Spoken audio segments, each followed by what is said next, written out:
ஆண்டவருடைய பரிசுத்த நாமம் மகிமைப்படுவதாக. இந்த ராத்திரி வேளையிலும் நாம் சிந்திக்கும்படியாக தெரிந்து கொண்ட வேத பகுதி 1 கொரிந்தியர் புத்தகம் 15ஆம் அதிகாரம்.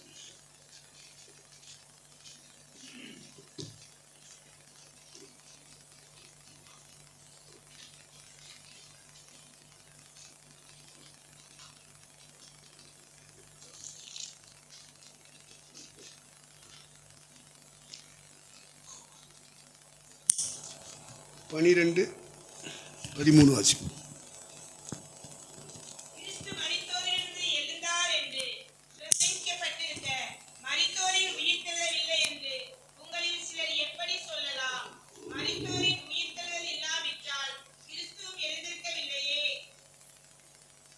அடுத்த வாசி, தொடர்ந்து வாசி.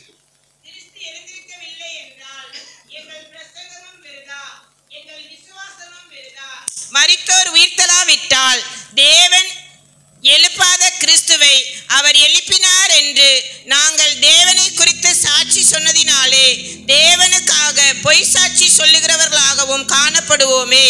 மரித்தோர் உயிர்த்தெழாவிட்டால் கிறிஸ்துவும் எழுந்திருக்கவில்லை. கிறிஸ்து எழுந்திராவிட்டால் உங்கள் விசுவாசம் வீணாயிருக்கும். நீங்கள் இன்னும் உங்கள் பாவங்களில் இருப்பீர்கள். கிறிஸ்துவுக்குள் நித்திரை அடைந்தவர்களும் கெட்டிருப்பார்களே.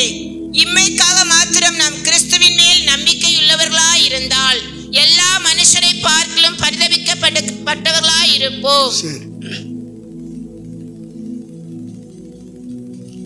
உயிர்த்தெழுதல் என்ற ஒன்றை பரிசுத்த பவுல் மூலமாக கொரிந்து சபை மக்களுக்கு விவரித்து சொல்லப்பட்ட ஒரு அதிகாரம்தான் நாம் வாசித்த 1 கொரிந்தியர் 15ஆம் அதிகாரம். நம்முடைய பாசையில் சொன்னா கல்லறைக்கு பின்பு உள்ள வாழ்க்கை புரியும் நினைக்கிறேன். திருச்சபை மக்களுக்கு, திருச்சபை நடத்தும் தலைவர்களுக்கு கல்லறைக்கு பின்பு உள்ள வாழ்க்கையை பற்றி விவரித்து சொல்லும் அதிகாரம் 1 கொரிந்தியர் 15ஆம் அதிகாரம்.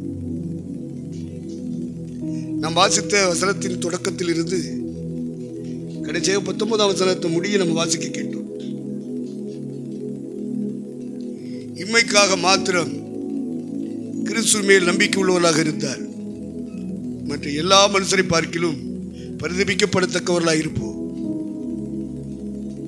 இப்ப இயேசுநாதர் மேல வைக்கிற நம்பிக்கையில 2 கூட்டம் இருக்கு. ஒரு கூட்டம் கல்லறைக்கு வரைக்கும் உள்ள வாழ போற வாழ்க்கைக்காக இயேசுவை தேடி வருகிற கூட்டம்.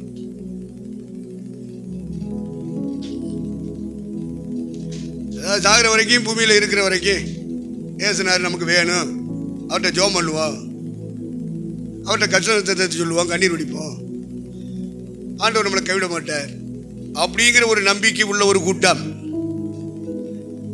கல்லறை வரைக்கும் வாழ போற வாழ்க்கைக்காக மட்டும் இயேசுவை தேடுகிற ஒரு கூட்டம். நீங்க எந்த கிறிஸ்தவனை நீ தான் முடிவு பண்ணிக்கிறணும். இதுக்கு தனி விளக்கம் தர முடியாது. உன் கையில் பைபிள் இருக்கு, ஆவியானவர் இருந்தால் சொல்லி தருவார்.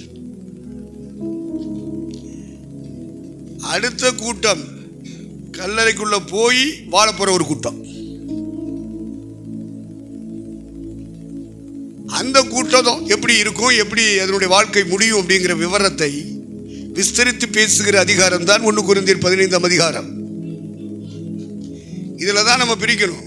கல்லறைக்கு பின்னாடியும் வாழ போற வாழ்க்கைக்காக இந்த பூமியில தன்னை தயார்படுத்துகிற கூட்டம் ஆவிக்குரிய கிறிஸ்தவ கூட்டம். இமைக்காக மாத்திரம் அங்கங்க இயேசுவின் கூட்டம் வைக்கிறாங்க, பைபிள் நடத்துறாங்க, வேதபாடம் நடத்துறாங்க, அற்புதம் நடக்குது, அடையாளம் நடக்குது, சுவிசேஷம் சொல்றாங்க, நல்லா பிரச்சனை பண்றாங்க அப்படின்னு ஓடுறோம்ல. இதுக்காக இயேசுவை தேடுகிறோம் அல்லவா, கூட்டங்களுக்கு போறோம் அல்லவா, காணிக்கை கொடுக்கிறோம் அல்லவா. இதெல்லாம் சாகிற வரைக்கும் உள்ள கிறிஸ்தவ கூட்டம். நீ எந்த கூட்டம்னு நீ தான் முடிவு பண்ணிக்க. தேவன் அங்கீகரிக்கிற கூட்டத்தில் இருக்கியா, தேவன் அங்கீகரிக்காத கூட்டத்தில் இருக்கியா? 2 கிறிஸ்தவ கூட்டம் இன்றைக்கு ஓ காலத்தில் நடந்துகிட்டு இருக்கு. நீ எந்த கூட்டத்தில் இருக்கிறாய்?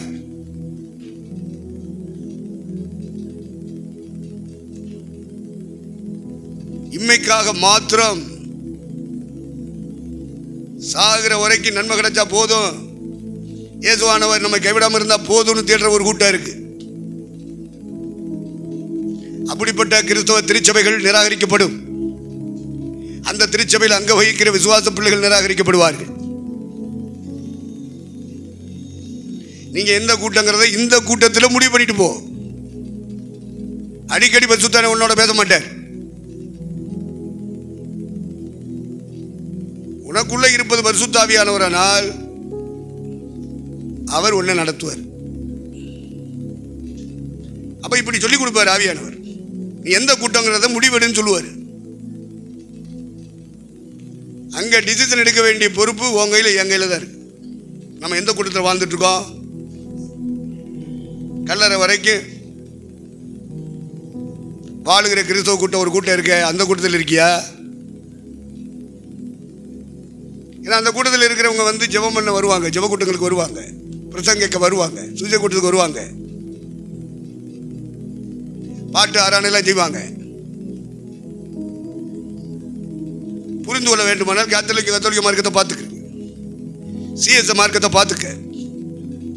பேருக்கு பெந்தகோஸ்து கூட்டத்தில் இருந்துக்கிட்டு வாழ்ந்துட்டு இருப்பான் சில ஆளு, அவனையும் பார்த்துக்க. இந்த மாதிரி காணக்கூடிய கண்களை உங்களுக்கு கர்த்தர் தருவாராக.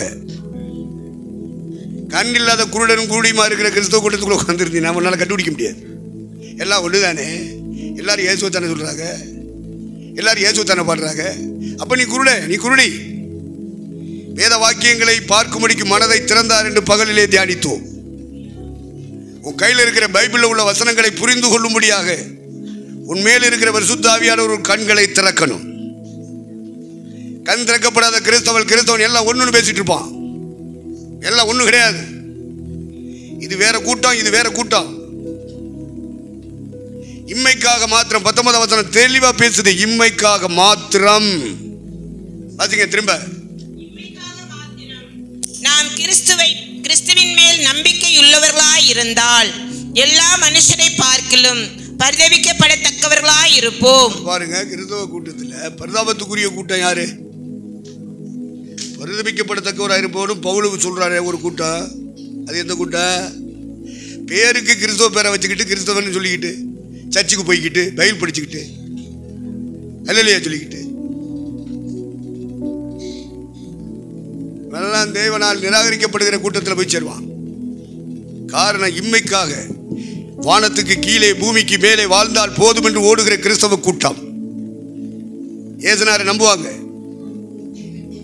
ஏசுநாரை ஆராதிப்பாங்க, ஏசுநாட்டை ஜெபம் பண்ணுவாங்க, ஏசுவேன்னு சொல்லுவாங்க. ஆனால் இவர்கள் பரிதாபத்துக்குரிய கூட்டம்டான்னு சொல்லி கொடுக்குறான் பவுல்.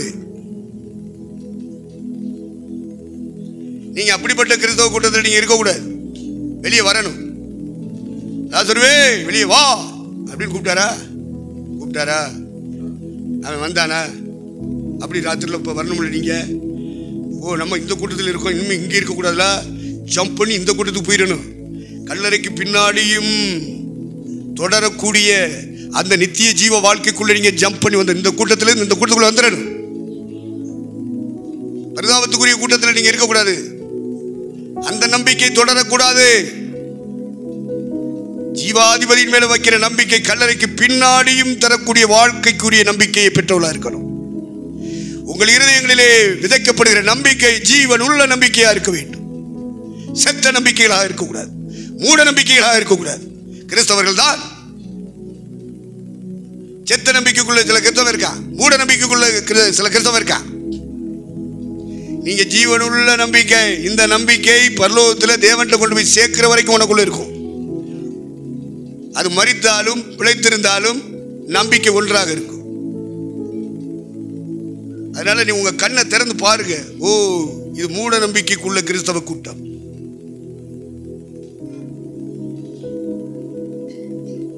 நாம் பிழைத்தாலும் மரித்தாலும் கர்த்தருடையவளா இருக்கிறோம் என்று பவுல் சொல்கிறானே.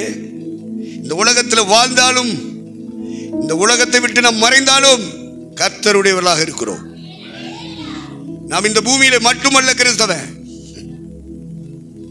கல்லறைக்கு பின்னாடியும் நித்திய வாழ்க்கை, பரலோக வாழ்க்கை, தேவனை தரிசிக்கும் வாழ்க்கை நடத்துகிற நம்பிக்கை உள்ள கிறிஸ்தவ கூட்டத்தில் நீங்கள் நான் இருக்கணும். நீங்க இருக்கீங்களான்னு நீங்களே சோதிச்சு பாருங்க. உங்களை நீங்களே உய்த்து ஆராய்ந்து பாருங்கள். உங்கள் வழிகளை சீர்தூக்கி பாருங்கள். உங்களுக்குள்ள வைக்கப்பட்ட நம்பிக்கை எந்த நம்பிக்கை? இன்மைக்காக மாத்திரம் கிறிஸ்துவ தேடிட்டு இருக்கீங்களா?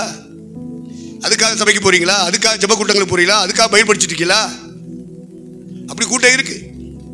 உங்க கண்ணுக்கு முன்னாடி வாழ்ந்துட்டு இருக்கு. அதான் கத்தோலிக்க மார்க்கம், அதான் சிஎஸ்எம் மார்க்கம், பேருக்கு பெந்தேகோஸ்து மார்க்கம். வெறும் கேத்தலிக் சிஎஸ்எம் மட்டும் இல்லை, பெந்தேகோஸ்துன்னு சொல்லிக்கிட்டு பேருக்கு வாழ்ந்துட்டு இருப்பான். அவனும் அதே லிஸ்ட்ல தான் சேர்க்கப்படுவான். பெந்தேகோஸ்துன்னு சொன்னா ஞானஸ்நானம் எடுத்துட்டேன்னு சொல்லிடுவான். பெந்தேகோஸ்து கூட்டத்தில் போய் சேர்ந்துருப்பான். இவனும் கேத்தலிக்கை போல சிஎஸ்ஐ போல நிராகரிக்கப்படுகிற கூட்டத்தில் ஒரு கிறிஸ்தவன். இதை நீங்க புரிந்து கொள்ளணும். அப்படின்னா புரிய வைக்கிறவர் கர்த்தர் தான் செய்யணும். நாங்க பிரசவம் பண்றதுனால புரிஞ்சிடாது. 3 வருஷம் ஊதுன்னு ஊதி பார்த்தார் கூடவே வச்சு, அவங்களுக்கே புரியல. கல்லறைக்கு பின்னாடி உள்ள வாழ்க்கையை பார்க்கும்படி உங்கள் கண்களை பரிசுத்த ஆவியானவர் திறப்பாராக. கல்லறை சொன்னாலே இது அமங்கலமான வார்த்தை, இது அபசகனமான வார்த்தை, உனக்கிட்ட ஒரு எண்ணம் வருதுனால உனக்குள்ள பிசாசு இருக்கு, பரிசுத்தானே கிடையாது. நீ சாத்தானுக்கு பிறந்தவன். சாத்தான் தான் அந்த சிந்தனையை கொடுப்பான், அந்த எண்ணத்தை கொடுப்பான். நீ முறையா ரட்சிக்கப்பட்டிருந்தா ஆமேன் போட்டுட்டு இருப்ப, அல்லேலியா சொல்லிட்டே இருப்ப. அவனுக்குள்ள இருக்கிற பரிசுத்த ஆவியை ஆமேன் சொல்லிட்டே இருப்பார், அல்லேலியா சொல்லிட்டே இருப்பார். சொல்ல முடியல எதிர்க்குதுன்னா நீ செத்தின நரகத்துக்கு போறவன். நகை ஒயிட் அண்ட் ஒயிட் கொடுத்தனால பரல போக முடியாதியா? நாங்களாம் நகை போடுற உனக்கு வக்கு இல்லை, போடாமல் இருக்க. மற்ற பெந்தோத்துக்காரருக்கு வக்கு இருக்கு, போடுறேன். அதனால remove the jewels, white and white dress. இது பரலோகம் கொண்டு போய் சேர்க்காது. இதை கண்டிப்படி ஒரு கூட்டம் இருக்குன்னு சொல்லிவிட்டு இதுக்கு நீங்க பின்வாங்கிறாதீங்க. இதெல்லாம் பரலோகம் கொண்டு போய் சேர்க்காது. நீ இறைவன் மேல் வைத்திருக்கிற நம்பிக்கை வேதவசன ஆதாரத்தின்படி இயேசுவின் மேல் நம்பிக்கை வைக்கணும். ஒன்று, அது இம்மைக்காக மாத்திரம் அந்த நம்பிக்கை செயல்பட்டால் போதாது. மரணம் வரும், வந்தாலும் கர்த்தர் எழுப்புவார் என்கிற விசுவாசத்தோடு இந்த பூமியிலே வாழ்ந்து கொண்டிருப்பாயானால் நீதான் ஆவிக்குரிய கிறிஸ்தவன். அதை பத்தி தான் எழுதுறான் பவுலே. கிறிஸ்து உயிர்த்தெழுந்தார் என்று நாங்கள் பிரசங்கித்திருக்கிறோம். உங்களில் சிலர் உயிர்த்தெழுதல் இல்லை என்று சொல்லிக் கொண்டிருக்கிறீர்கள். உயிர்த்தெழுதல் இல்லை என்று சொன்னால் எங்கள் பிரசங்கம் விருதா. அந்த பிரசங்கத்தின் அடிப்படையிலே நீங்கள் நம்புகிற நம்பிக்கையானது விசுவாசம் விருதா. மாத்திரமல்ல, நாங்கள் இயேசுவுக்காக தேவனுக்காக பொய் சாட்சி சொல்லுவர்களாக இருப்போம். பொய்களை பரப்புரை செய்கிறவர்களாக நாங்கள் இருப்போம்.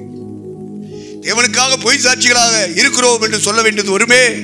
நாங்கள் அப்படிப்பட்டவர்கள் இல்லை. தெளிவா பேசுறான். சபைக்குள்ளேயே சிலர் உயிர்த்தெழுதல் இல்லை அப்படிங்கிறான். சபைக்கு வெளியே இருந்து பேசுறான்.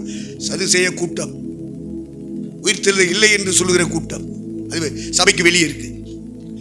அடுத்து உயிர்த்தெழுதல் இருக்கு அப்படின்னு நம்புகிற ஒரு கூட்டம், அது பரிசேய கூட்டம், அதுவும் சபைக்கு வெளியே இருக்கு. 2 பேருமே வேதம் வச்சிருக்கான், 2 பேருமே சர்ச்சுக்கு போறவன். சதுசேயர்களின் கூட்டம் அரசியல் சார்ந்த ஆன்மீகத்தை பற்றி நம்புகிறவர்கள், பேசுகிறவர்கள், பிரசங்கிக்கிறவர்கள், அது சதுசேய கூட்டம்.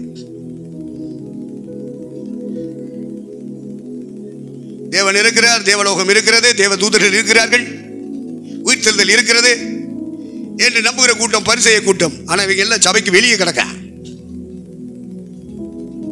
யூத மார்க்கம் இல்லையா?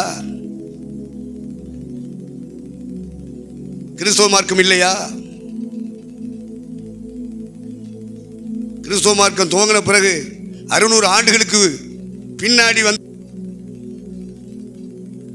உயிர்த்தலும் கிடையாது, ஆவியும் கிடையாது, ஆத்மாவும் கிடையாது, தேவனும் கிடையாது, தெய்வலவும் கிடையாது, எல்லாம் பொய்யா சொல்லிக்கிட்டு செத்தானா தான் தெரியும்.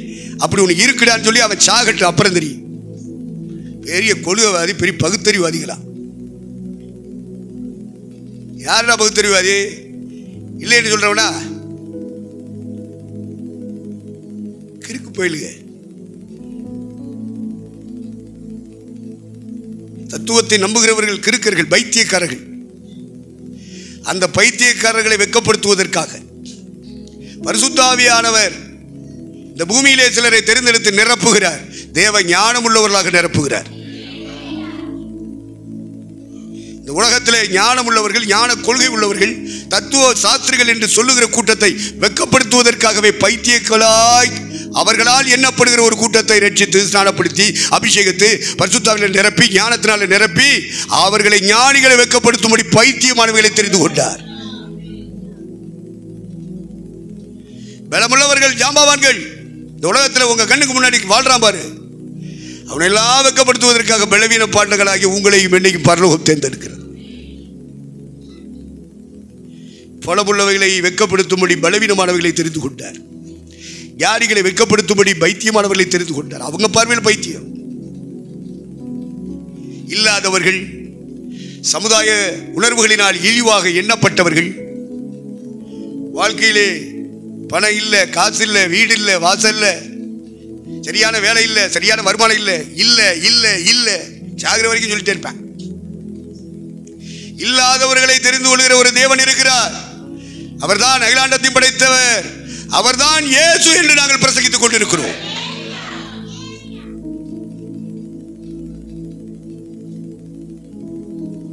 இல்லாதவர்களை தெரிந்து கொள்கிற தேவன் இழிவாக எண்ணப்பட்டவர்களை தெரிந்து கொள்ளுகிற தேவன், பலவீனமானவர்களை தெரிந்து கொள்ளுகிற தேவன்,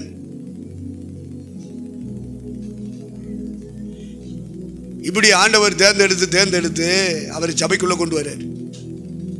எதுக்கு? சுத்தி வாழ்றவனை எல்லாம்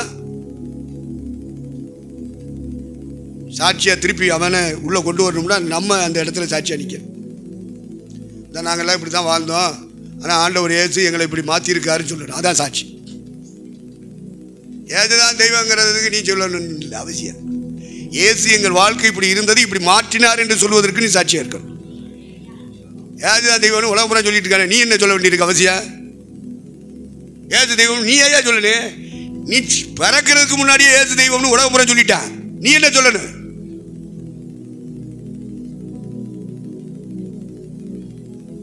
சொல்றாங்களா ஏசு மெய்யான, நீ என்ன சொல்லணும்? நீ சொல்லாட்டாலும் அவர் மெய்யான தெய்வம் தானே, அப்புறம் என்ன நீ சொல்றது? நீ சொல்லி அவர் மெய்யான தெய்வம் மாற போறாரு? என்னத்தை சொல்ல? இம்மைக்காக மாத்திரம் நம்பிக்கை உள்ளவர்களாக இருந்தார். அது ஏசுனார் மேல நம்பிக்கை வைத்தார்.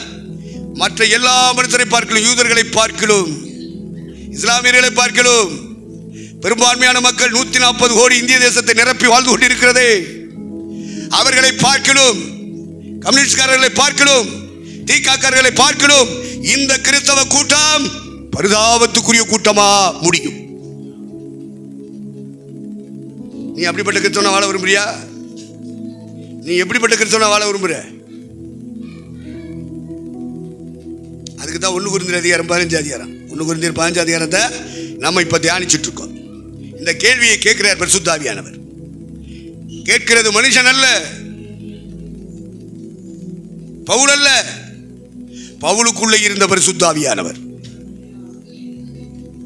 அதனாலதான் உங்களுக்குள்ள பரிசுத்த ஆவி இருக்கணும்யா. எவனும் வரட்டும், எவனும் போதிக்கட்டும், எவனும் போய்கிட்டு இருக்கட்டும். நம்மோடு பேசுறது மனுஷன் அல்ல, மனுஷனுடைய ஆவி அல்ல, தேவனுடைய ஆவியானவருடைய சத்தம் கேட்டு கேட்டு சபை பழகணும். பரிசுத்த ஆவியானவருடைய சத்தம் கேட்கணும்யா. இதெல்லாம் தாண்டி தேவனுடைய சத்தம் கேட்கணும்.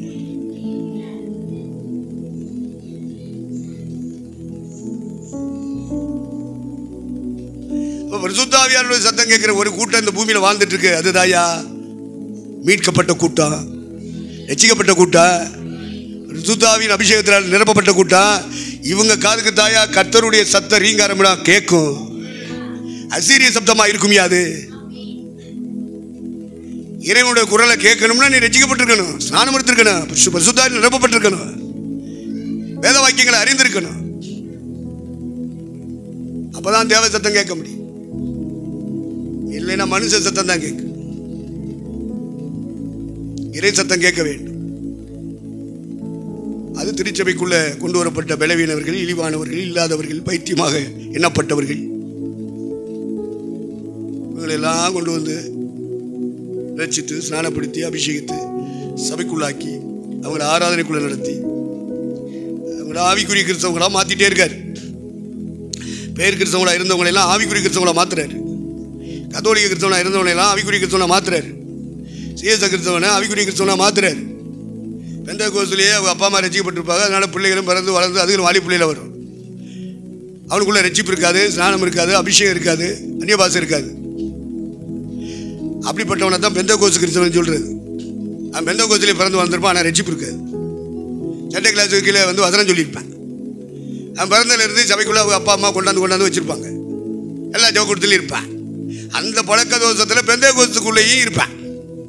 அவன் தான் பேர் கிறிஸ்தவன் என்று சொல்லுகிற பேர் பெந்தகோஸ்து கிறிஸ்தவன். என் செத்தா எப்படி பரலோகத்துக்கு வருவான்? ஒழுங்கா சர்ச்சுக்கு வர்றதுனால வர முடியுமா? ஒழுங்கா பைபிள் வாசிக்கிறதுனால வந்துட முடியுமா? முடியாதியா? நான் பாஸ்டர், என் பிள்ளையும் பிறந்ததுலேருந்து கிறிஸ்தவனாக இருக்கான். அப்புறம் அசிஸ்டன்ட் பாஸ்டர் ஆகிறான், பைபிள் காலேஜ் போகிறான். ஆனால் உள்ள ஆன்மீக கண்கள் திறக்கப்படவில்லை. பாவமன்னிப்பாகிய ரட்சிப்பு இல்லை. பரிசுத்த ஆவியின் அபிஷேகத்தினுடைய ஊற்றுக்கண்கள் திறக்கப்படவில்லை. எனக்கு பின்னாடி என் புள்ள பாஸ்டர் ஆகிட்டான். என்ன அப்பா போதிக்கிற மாதிரி அவனும் போதிப்பேன். ஏன்னா அவங்க அப்பாட்ட பிறகு தான் கேட்டுக்கிட்டே வர்றானா பேசுவேன். செத்தனை நிறத்து போவேன். அதை சொல்றதுக்கு தான் இந்த கூட்டம். உன் பிள்ளைகளை ரெச்சிப்புள்ள நடத்து. பாவமன்னிப்பாகிய நிச்சயம் பெற்றுட்டாடா, சோதிச்சுப்பார். அந்நிய பாஷை அடையாளத்தோடு பரிசுத்தாவினால் நிரம்புகிறானா, சோதித்துப்பார்.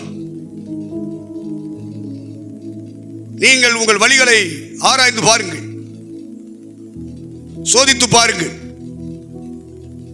பேர் பெந்தகோஸ்துக்காரனா இருக்காத. மெய்யான ஆவிக்குரிய விசுவாசியா இருக்க வேண்டும்.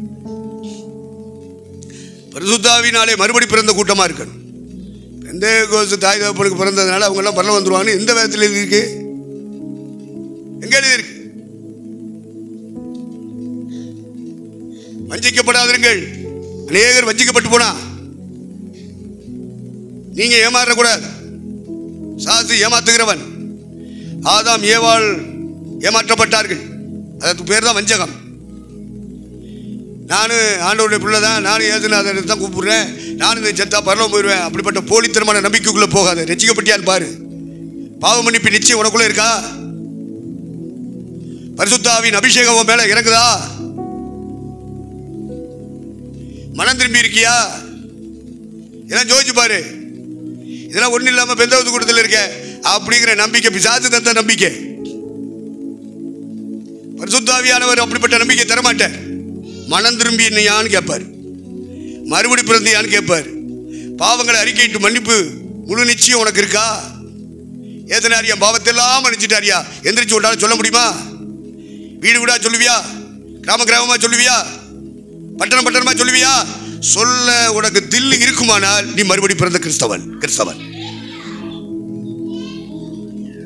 இல்ல கூட்டத்தில் வந்துட்டு பாட்டு பாடிட்டு ஒரு காணிக்கை போட்டு போனீங்கன்னா நீ சித்தி நான் நிறைய போயிடுவேன். அப்ப நாங்க போட்ட காணிக்கைக்கு பலன் உன் பொண்டாட்டி ஆசிரிப்பாரு. நீ எவ்வளவு காணிக்கை கொடுத்த ஆண்டவருக்காக செஞ்சியோ கொடுத்தியோ அத்தனைக்கும் உன் பிள்ளைகளை கைவிடாம எப்படியாவது ஒரு வழியில ஒரு ஆங்கில கொடுத்துருவார். இறைவனுடைய ஆசீர்வாதம் வரும். ஆனால் பரலோகம் மட்டும் கிடைக்காது உன் பிள்ளைகளுக்கு உனக்கு. நான் இப்போ பேசுறது உயிர்த்தெழுதலின் சத்தியம். உயிர்த்தெழுதலில் பங்கெடுக்க வேண்டுமானால் நீ நான் இந்த பூமியிலே வாழ்கிற கிறிஸ்தவ வாழ்க்கை எப்படி இருக்கணும்? இம்மைக்காக மாத்திரம் கிறிஸ்துவை நம்பி வர்றதா? இம்மைக்கான காரியங்களை கேட்கறதுக்கா ஜபக்கூட்டம்?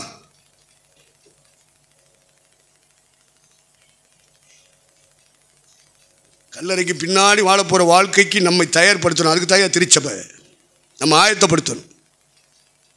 அதை விட்டுட்டு ஜபக்கூட்டம் ஆன்லைன் ப்ரேயர் நடத்துகிறோம், வாட்ச் நைட் ப்ரேயர் நடத்துகிறோம், உபவாச ஜபம் பாஸ்டிங் ப்ரேயர் நடத்துகிறோம்னா நீ வந்து என்ன கேட்டுக்கிட்டு இருக்க? கல்லறை வரைக்கும் வாழ போகிற வாழ்க்கைக்குரியவளை கேட்டுக்கிட்டு இருக்க.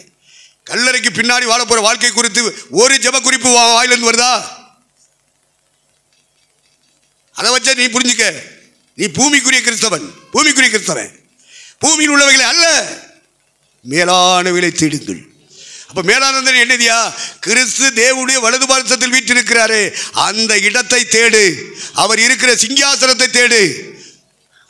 அவரோடு இணைந்து வாழ்கிற வாழ்க்கையை தேடு. நீ ஜெபக்கூட்டத்தில் வந்து பாத்ரூம்ல வந்து நீ என்னத்தை கேட்டுக்கிட்டு இருக்க, என்ன ஜெப குறிப்பு வைக்கிற? எல்லா இந்துக்கள் வைக்கிற மாதிரி அவன் ஜாமிகிட்ட போய் அதை தான் கேட்குறான், இஸ்லாமியா அவன் ஜாமிகிட்ட போய் அதை தான் கேட்குறான், யூதே அவன் ஜாமிகிட்ட போய் அதை தான் கேட்குறான், நீ அதை தான் கேட்டுக்கிட்டு இருக்க. நீ எப்படி ஆவிக்குரிய கிறிஸ்தவன் சொல்கிற? ஓ சபை ஆவிக்குரிய சபைன்னு சொல்கிற? பொய், பித்தலாட்டம், பிராடு.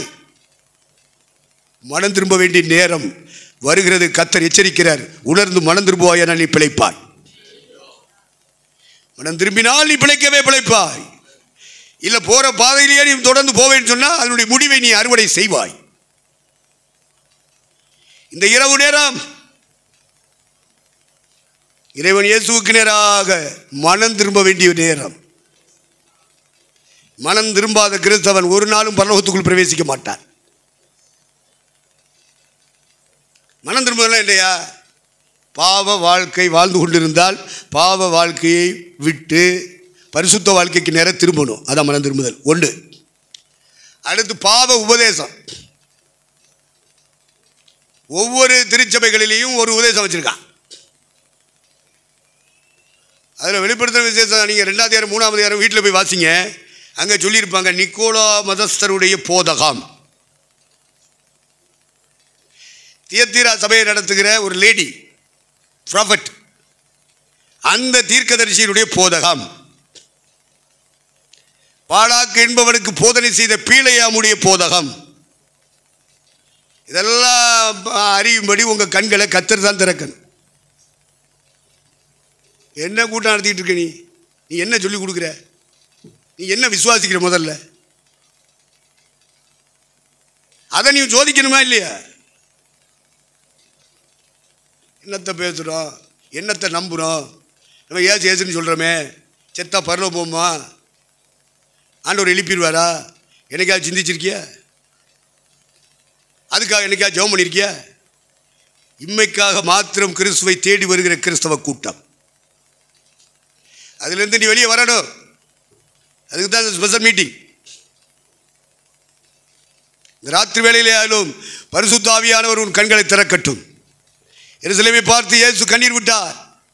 உனக்கு கிடைத்த இந்த நாளில் ஆகிலும் உன் சமாதானத்துக்கு ஏற்றவைகளை அறிவாயானால் சிந்திப்பாயானால் நலமாயிருக்கும். ஒட்டுமொத்த சிட்டியை பார்த்து கண்ணீர் வடித்தார் என் ஆண்டவர் இயேசு கிறிஸ்து. அவங்க நம்பிக்கையை அவன் உறுதியாக பிடிச்சிட்டு போறான். ஏசுனார் கொடுக்குற நம்பிக்கை பெற மனசு இல்லை. இந்த ராத்திரி வேளையில் உன் நம்பிக்கை பரிசோதிக்கப்படணும். உனக்குள்ள இருக்கிற விசுவாசம் பரிசோதிக்கப்படணும். இந்த இரவு நேரம் நீ மனம் திரும்பி கிறிஸ்து மேல ஜீவனுள்ள நம்பிக்கை வைக்கும்படியாக வரக்கூடிய ஒரு நேரம் இந்த நேரம். அதை விட்டுட்டு நாங்கள் இயேசுவின் பிள்ளைகள் தான், இயேசுவை தான் தேடுகிறோம், இயேசுவை தான் பாடுகிறோம், இயேசுவிட்ட தான் ஜெபிக்கிறோம் அப்படின்னு போனினா நீ ஆவிக்குரிய கிறிஸ்தவளாங்கிறத கண்டுபிடிக்கிறதே அறியுது. உன்னை கண்டுபிடிக்க விட மாட்டான் சாத்தான். உன்னை அப்படியே போட்டு அமைக்கிடுவான். அதை சொல்லிக் கொடுக்க தப்பா இந்த கூட்டம். மற்றவன் இருக்கானே மற்றதை சொல்லிக் கொடுக்க, அவங்க தான் சொல்லிக் கொடுத்து தானே இருக்கான். வர முறை கிறிஸ்தவன்லாம் ஊழியக்காரங்க இதை சொல்ல மாட்டானே. நீங்கள் நரகம் போனா என்ன, பரலோகம் போனா என்ன, அவனுக்கு அதை பற்றி என்ன கவலை? அவனுக்கு பிரசவம் பண்ணணும், பிரசவம் பண்ணி முடிச்சோன்னே காணிக்க கொடுப்பான், வாங்கிட்டு போகணும். அதனால தான் இவங்களை திருட்டு பயில்கள்னு நான் சொல்கிறேன். களவாடி பயில்கள், வஞ்சிக்கிறவங்க. ஒரு கூட்டத்தை ஏமாற்றிக்கிட்டு இருக்கான். இவனை கொண்டு சாத்தான் ஏமாத்துறான் அந்த கிறிஸ்தவ கூட்டத்தை. கண்கள் திறக்கப்பட்டால் நாங்கள் சொல்லுகிறதுக்கு தெரியும், இல்லைன்னா தெரியாது. உங்கள் மனசு அடப்பட்டு போய் கிடக்கு. இந்த பிரபஞ்சத்தின் தேவன் என்று சொல்லப்படுகிற சாத்தானுடைய சக்திகள், சைனியங்கள் உங்கள் மனக்கண்களை குருடாக்கி வைத்திருக்கிறது. அறிய விடாதபடிக்கு கேள்விகளை, சந்தேகங்களை உண்டாக்கி கொண்டிருக்கிறது. அதை உடைச்சு தகர்த்து உங்களை அதிலிருந்து வெளியே கொண்டு வரணும் தான் கம் அவுட் லாசர். கல்லறைக்குள்ள செத்து குழுகுழுத்து பிணமா கிடந்தாலும் சரி, கம் அவுட். நீ எந்த மார்க்கத்துக்குள்ள இருக்க, எந்த கொள்கைகளும் இருக்க, அந்த கொள்கை உன்னை பரலோகத்துக்கு கொண்டு போயிடுமா? சிலுவையிலே அடிக்கப்பட்ட இயேசுவை தவிர, சிலுவையிலே அடிக்கப்பட்ட இயேசு மரித்தார், அடக்கம் பண்ணப்பட்டார், உயிர்த்தெழுந்தார். அந்த உயிர்த்தெழுந்த இயேசுவை தவிர வேற எந்த மார்க்கத்தில் நீ நம்பிக்கை வச்சாலும் சரி,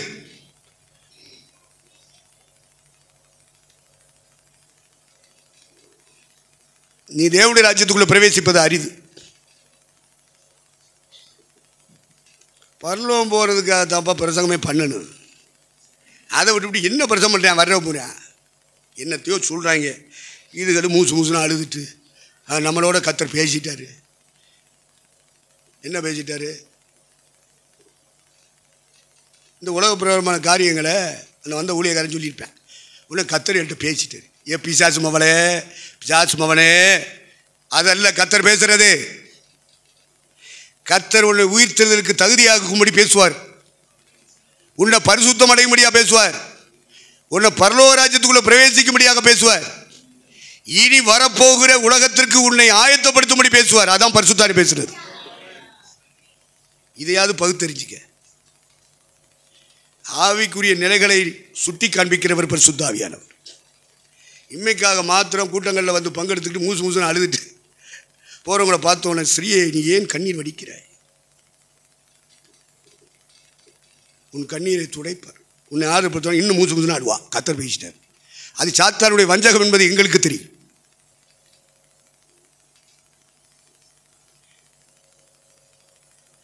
ஆவிக்குரியவள் கண்ணீர் வடிப்பார்.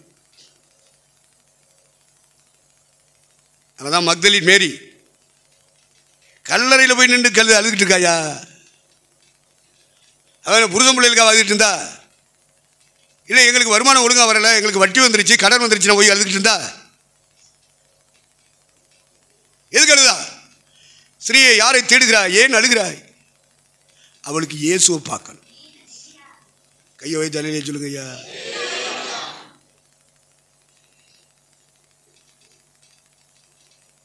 எதை பார்க்க வந்தீர்கள் இங்கே? என்ன பிரதம் பண்ணுறாங்க கேட்டுட்டு மார்க் போடுறதுக்காக வந்திருக்க? பரலோகம் போகிற பாதையை பாரு. உன் பொண்டாட்டி ஒன்றை கூட்டிகிட்டு போக முடியாது, உன் புருஷன் ஒன்றை கூட்டிகிட்டு போக முடியாது, நீ பெற்ற பிள்ளைகள் கூட்டிகிட்டு போகாது.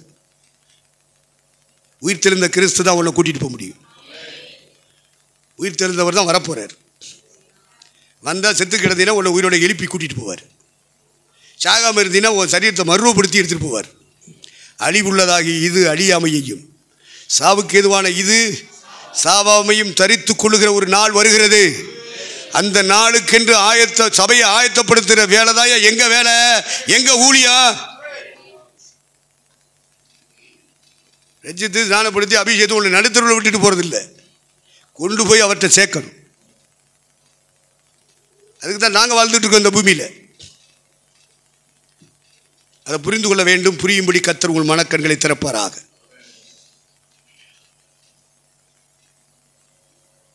இப்போ பவுல் கேட்குறார், என்னப்பா செய்றீங்க? உயிர்த்தெழுதலை பற்றி நாங்கள் உயிரை கொடுத்து கத்திக்கிட்டு இருக்கோம், நீங்கள் என்ன உயிர்த்தெழுதல் இல்லைன்னே சொல்கிறீங்க? சபைக்குள்ளேயே சொல்கிறாங்கய்யா. பவுல் எவ்வளோ பெரிய பீரங்கி பிரசங்கி. அவன் பிரசங்கத்தையே கேட்டுட்டு இப்படி தலையாட்டிக்கிட்டேன். இருக்கலாம் ஏல நீ இருக்கலாம்னு சொல்றதுக்கு நாங்கள் பிரசங்கம் பண்ணிட்டு இருக்கோம். அப்படியும் இருக்கலாம். அடுத்த ஒருத்தன் பிரசங்கம் பண்றேன், இப்படியும் இருக்கலாம். என்னலே ஓ நம்பிக்கை, மண்ணாங்கட்டி நம்பிக்கை. பவுலுடைய பிரசங்கத்தை கேட்டுக்கொண்டிருக்கிற கூட்டத்திலேயே ஒரு சிறு கூட்டம் உயிர்த்தெழுதல் இல்லை என்று சொல்லுகிற கூட்டம். வெளியே சதுசேய கூட்டம் இருக்கு. அதே ஆவி பெந்தேகோஸ்து சபைக்குள்ள இருக்கிறவனுக்குள்ளே வந்துருச்சு. அதெல்லாம் கிடையாதியா, இருக்கிற வரைக்கும் வாழ்ந்துட்டு போகணும். வெந்ததை திம்போம், விதி வந்தால் சாவனு வந்தால் எல்லா பேரும் சாப்பிட போகிறோம், நம்மளும் சாப்பிடும். அது வரைக்கும் சோறு வேணும்ல, போய் வேலையை பார்ப்போம், சோனியை பார்ப்போம், சம்பாதிப்போம். 2 பிள்ளைகள் இருக்க, அந்த ஜீவனுக்காக இந்த ஜீவன் ஊஞ்சலாடட்டும். என்ன நீ கிறிஸ்தவள், நீ என்ன செத்தினா பரல வர போகிற, உன் சரீரத்தை எப்படி பரிசுத்தனை மர்வப்படுத்துவார்? இப்படி ஒரு வாழ்க்கை இருக்குன்னு பார்க்குறியா? முதல்ல அந்த கண் இருக்கா? கல்லறைக்கு பின்னாடியும் தொடரப்போகிற ஒரு மகிமையான வாழ்க்கை எனக்கு வந்து கொண்டிருக்கிறது என்று காணக்கூடிய கண்கள் இந்த பூமியில் உனக்கு திறக்கப்பட்டிருக்கிறதா?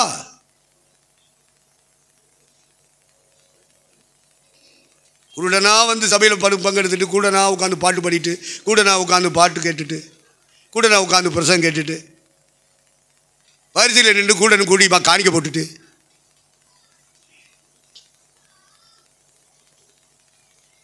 அப்படிப்பட்ட வாழ்க்கை போதும். போதும், இனி பாவம் செய்யாதே.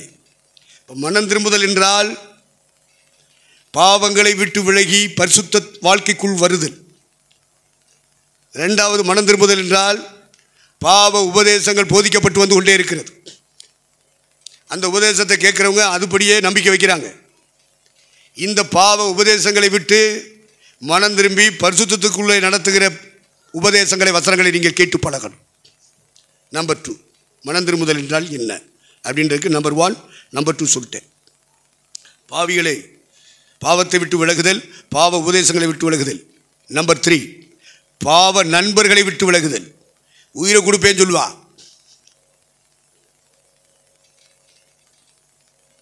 உன்னை தவிர வேறு யார் மேலேயும் நான் அன்பு செலுத்த மாட்டேன் சொல்லுவேன்.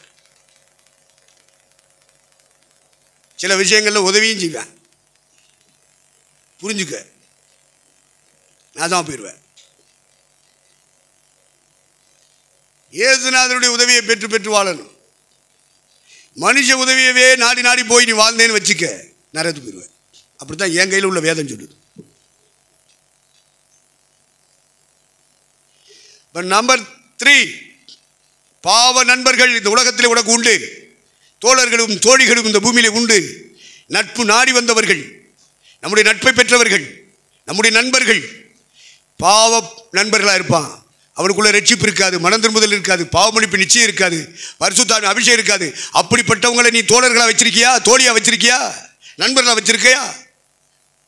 உன் இருதயத்தை அவங்கள்ட்ட போய் உட்கார்ந்து பகிர்ந்து கொள்றியா? அவங்கள உட்கார வச்சு கண்ணீர் விட்டுக்கிட்டு இருக்கியா? புரிஞ்சுக்க, பரலோகம் போகிறது கஷ்டம். இம்மைக்காக மாத்திரம் கிறிஸ்து மேல் நம்பிக்கை உள்ளவர்கள் இவர்கள்லாம்.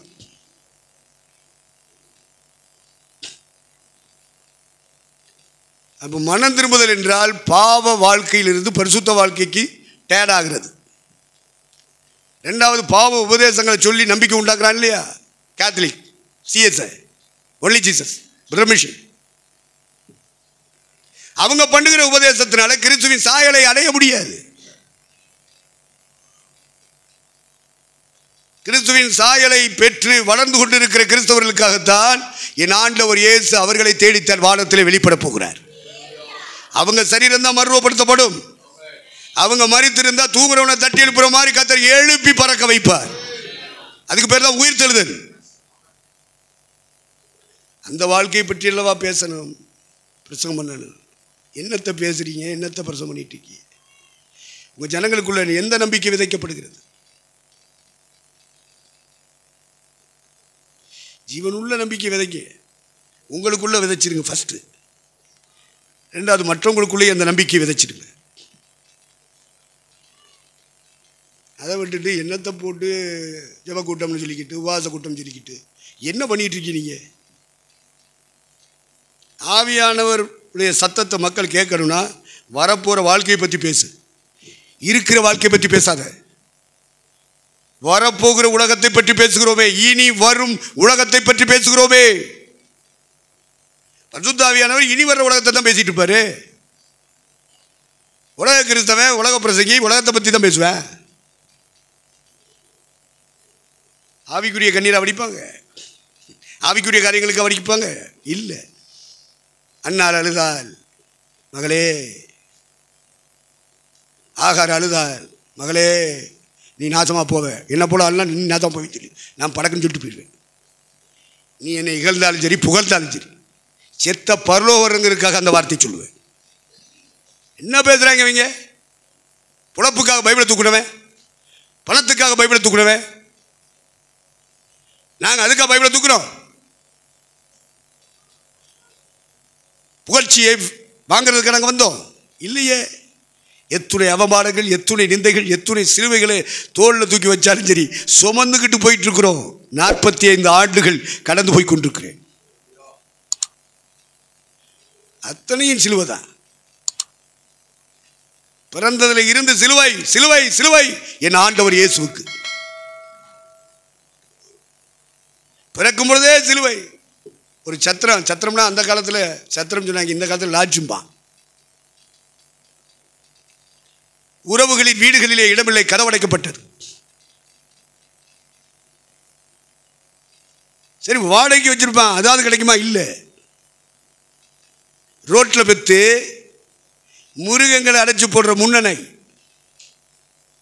துணிகளிலே சுற்றி அது டெலிவரி டயத்தில் அந்த துணிகளை வச்சு தொடச்சி வச்சுருந்தா அந்த துணி எப்படி இருக்கும்? இங்கே என்ன நல்ல துணி கடையில் போய் அந்த துணி வாங்கிட்டு வந்து குழந்தைக்கு சுற்றினாங்க. சிலுவை, என் இரட்சகர் இயேசு கிறிஸ்துவுடைய பிறப்பிலேயே சிலுவை. ஒரு ஆஸ்பத்திரி கிடையாது, ஒரு வீடும் கிடையாது, ஒரு பாதுகாப்பான இடம் கிடையாது. பிரசவம் பார்த்தது சூசேப்பர், யோசேப்பு. அப்படிப்பட்ட சிலுவை சாகும்போதும் சிலுவையை சுமந்துட்டு தான் போனார். அதே சிலுவையில் அவர் அறையப்பட்டு செத்தார், ரத்தம் சித்தினார். அந்த இயேசுவுக்கு ஊழியம் செய்ய வந்திருக்கோம்யா. சொகுசு வாழ்க்கை வாழ வரலையா, வசதி வாய்ப்புகளை தேடி நாங்கள் ஓடலையா, பிழைக்கிறதுக்காக பைபிளை தூக்கிட்டு வந்தா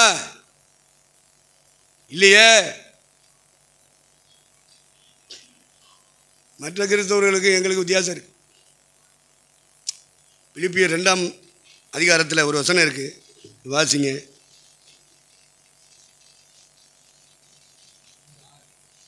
அதில் தீமோத்தேயுவை பற்றி சொல்லுவானே, அது எதில் இருக்கு?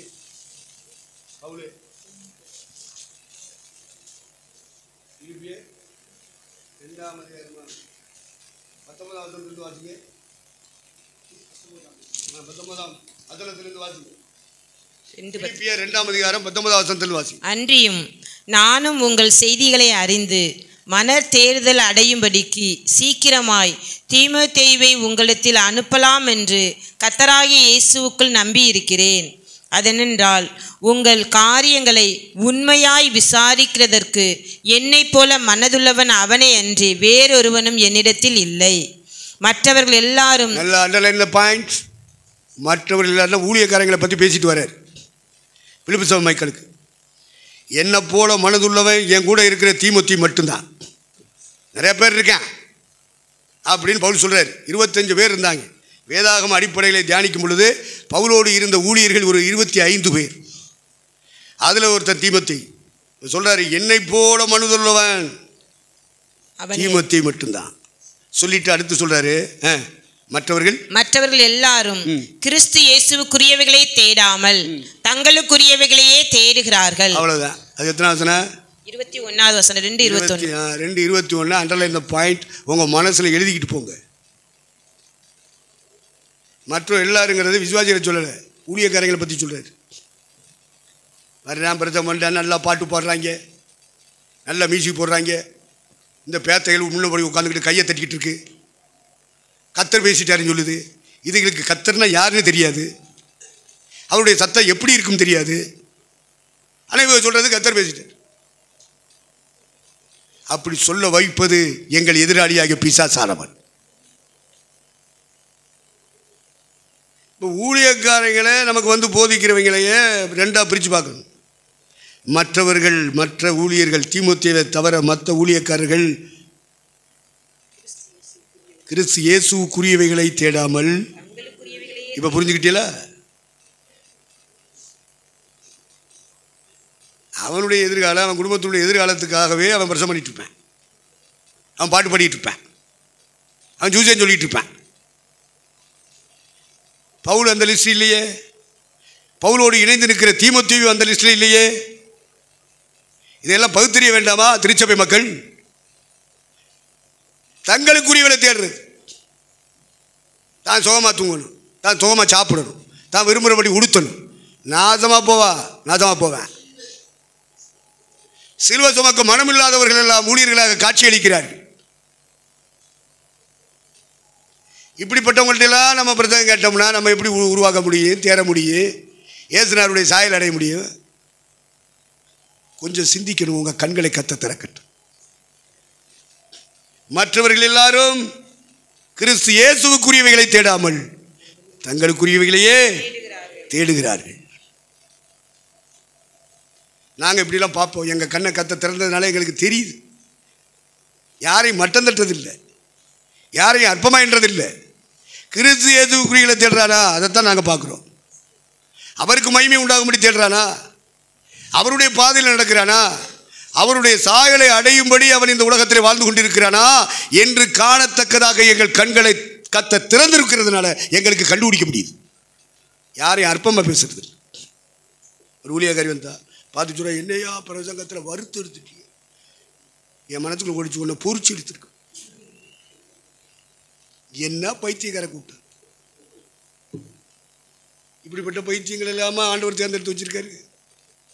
நம்ப முடியவில்லை, என்ன செய்ய? சோத்ரம். மற்றவர்கள் எல்லாரும் என்று பரிசுத்த ஆவியானவர் பவுலை கொண்டு சொல்லுகிறாரே, அந்த கூட்டம் எப்படி இருக்கும்? அவர்கள் தங்களுக்குரியவைகளை தேடுவார்கள். அவர்களுக்கு சிலுவை சுமப்பதற்கு, உபத்திரவங்களை சகிப்பதற்கு ஆண்டவர் நடத்துகிற பாதை சாகிற வரைக்கும் சிலுவை. எம்பெருமான் இயேசுநாதர் பிறப்புல இருந்து சிலுவையில தொங்குற வரைக்கும் சிலுவை. நாங்கள் சிலுவையை குறித்து தான் மேன்மை பாராட்டுவோம்.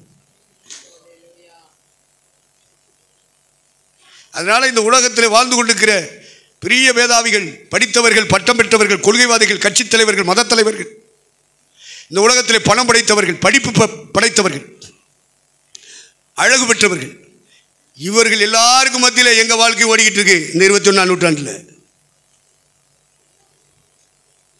பணம், படிப்பு, பட்டம், பதவி, அதிகாரம் இதெல்லாம் சம்பாதிக்கணும் ஓடிக்கிட்டு இருக்கு உலகம்.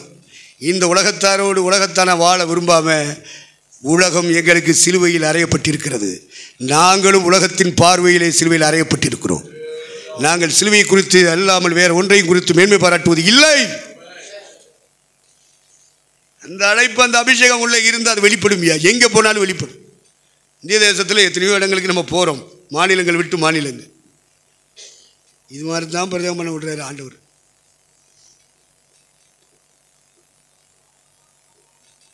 இது மாதிரி பண்ணுறதுனால எல்லாரும் வெறுக்கிறாங்க. எங்கள் ஐயான்னு சொல்லி ஒருத்தரும் கூப்பிட மாட்டேங்கிறாங்க. இவர் என்ன பிரச்சனை பண்ணுறாரு? நம்மளே வீட்டில் நொந்து நூலாகி போய் அந்த சபையில் உட்காந்தா ஒரு ஆறுதலாக ஒரு வார்த்தை சொல்ல வேண்டாம்? ஒரு ஆறுதல் வர வேண்டாமா சாமி? குடும்பத்துக்குள்ளே தான் பஞ்சாயத்துகளும் பிரச்சனைகளும் அதையும் இதையும் பார்க்குறோம். வேலைக்கு போகிற இடத்துல அதை இதையும் பார்க்குறோம். பக்கத்து வீட்டுக்காரங்க, எத்து வீட்டுக்காரங்க, பின்னாடி உள்ளவங்களாம் நம்மக்கிட்ட சண்டை போட்டுக்கிறாங்க. ஒரு ஆறுதல் இல்லாமல் கடந்துட்டு கொடுமைன்னு கோயிலுக்கு வந்தா அங்கே 2 கொடுமை அடிக்கிட்டு நின்றுச்சான். இந்த மாதிரி பழமொழி பேசி எப்பயா நம்ம ஆவிக்குரியவளை மாறுறது?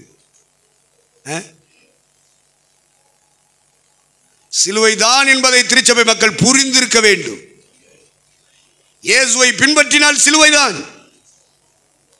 உன்னை தூக்குவார், மேலே கொண்டு போய் வைப்பார். அப்படிலாம் எங்களால் பிரசங்கிக்க முடியாது. அதுக்கு சில பிரசங்க மாதிரி இருக்கான். அவன் மற்றவர்கள் எல்லாரும் தங்களுக்குரியவளை தேடுகிற பிரசங்க மாதிரி அப்படி பேசுவான். எங்களால் அப்படி பேச முடியாது. பேச ஆசைப்படுறேன், நான் முடியல. ஏன்னா அவனை மாதிரி பேசினா கூட்டம் பெருசாக வரும். கூட்டம் பெருசாக வந்தால் காணிக்கையும் பெருசாக வரும். காணிக்கை வந்துட்டால் திங்கிறவர்களும் பெருகுவார்கள். காணிக்கை பெருகினால் திங்கிறவர்களும் பெருகுவார். அந்த மாதிரி ஊழியத்தை எத்தனை வருஷம் நாங்கள் செய்ய போதுமுடா சாமி? ஏதோ நம்ம செத்தா எந்திரிக்கிறதுக்குள்ள பாதை எதுவோ அந்த பாதையில் போயிடுவோம். யார் இகழ்ந்தாலும் சரி, யார் புகழ்ந்தாலும் சரி. போற்றுவோர் போற்றட்டும், தூற்றுவோர் தூற்றட்டும். என் பணி செய்வது இறைவன் இயேசுவின் தொண்டு. அந்த இடத்துக்கு வந்துட்டோம். தேவனுக்கு மகிமை உண்டாகட்டும். ஆகவே இறை மக்கள், திருச்சபை மக்கள், சிலுவை என்பது ஒரு உபதேசம். பவுல் சொன்னா, அநேக உபத்திரவங்களின் வழியாய் பரலோகத்துக்குள்ளே போகிறதுக்கு அதான்டா பாதைன்னா. 1-2 உபத்திரம் இல்லை, அநேகம்னா எத்தனை? அப்படின்னா எண்ண முடியாத உபத்திரம் வரும்னு சொல்லிட்டேன். அதானே நம்ம சிலுவைன்னு சொல்லிட்டு இருக்கோம். ஏன் நீ போகிற பரலோகத்துக்கு போகிற பாதையே எண்ண முடியாத உபத்திரம் வந்துக்கிட்டே இருக்கும்னு தான் சொல்லியிருக்கு. ஒன்று ஆற்றுவாங்க, தேற்றுவாங்க, உன்னை தூக்கி வைப்பாங்க அப்படின்றது இல்லையே. இது கிறிஸ்தவ உபதேசம் இல்லையா?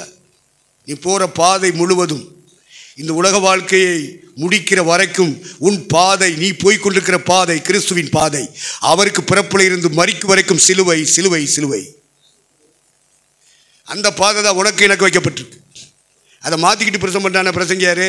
அவன் யாரு? தங்களுக்குரியவளை தேடுறவன். இதை நீங்கள் புரிஞ்சுக்கிறோம். அதை கவனிக்கும்படி, அதை காணும்படி உங்கள் கண்களை கத்த திறந்தால் உங்களுக்கு கண்டுபிடிக்க முடியும்.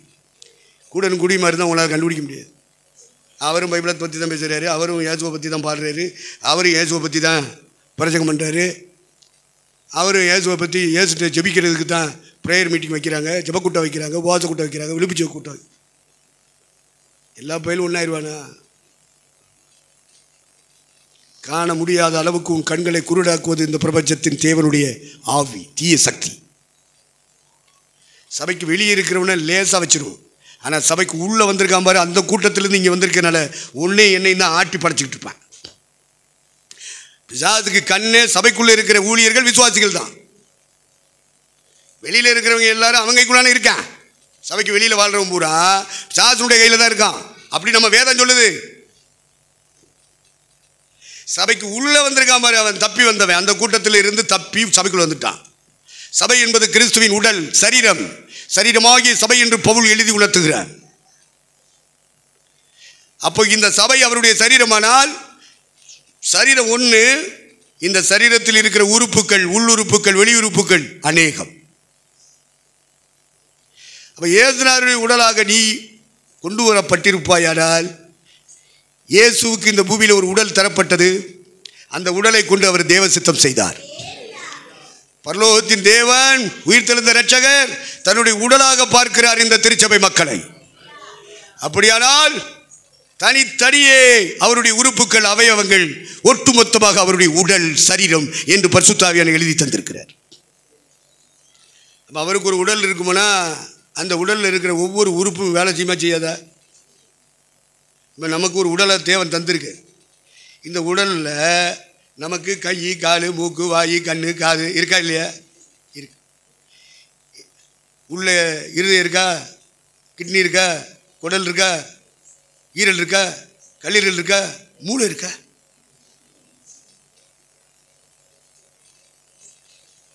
Inward parts, outward parts.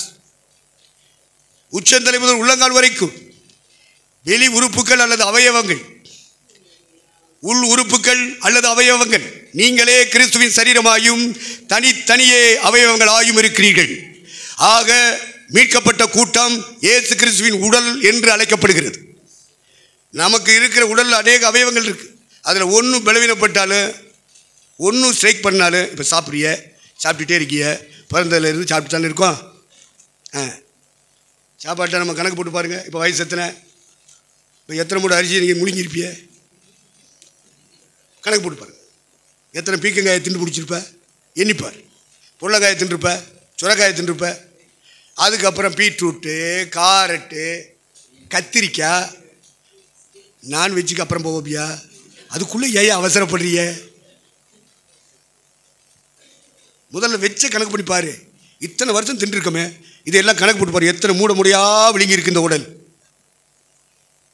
அரிசி, பருப்பு,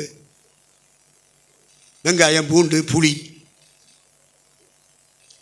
கணக்கு போட்டு பாரு. இப்போ வயசு எத்தனை? ஒரு வருஷத்துக்கு எவ்வளவு காலி பண்ணியிருப்போம்?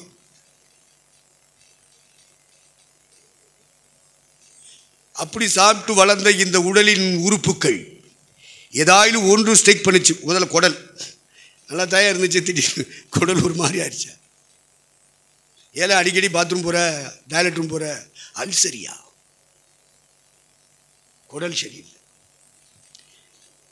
ஐயா குடல் ஒரு மாதிரி இருக்கியா? என்ன செய்யுது? என்ன சாப்பிட்ட நீ? அதான் கேட்பேன். நீ என்ன திண்ட?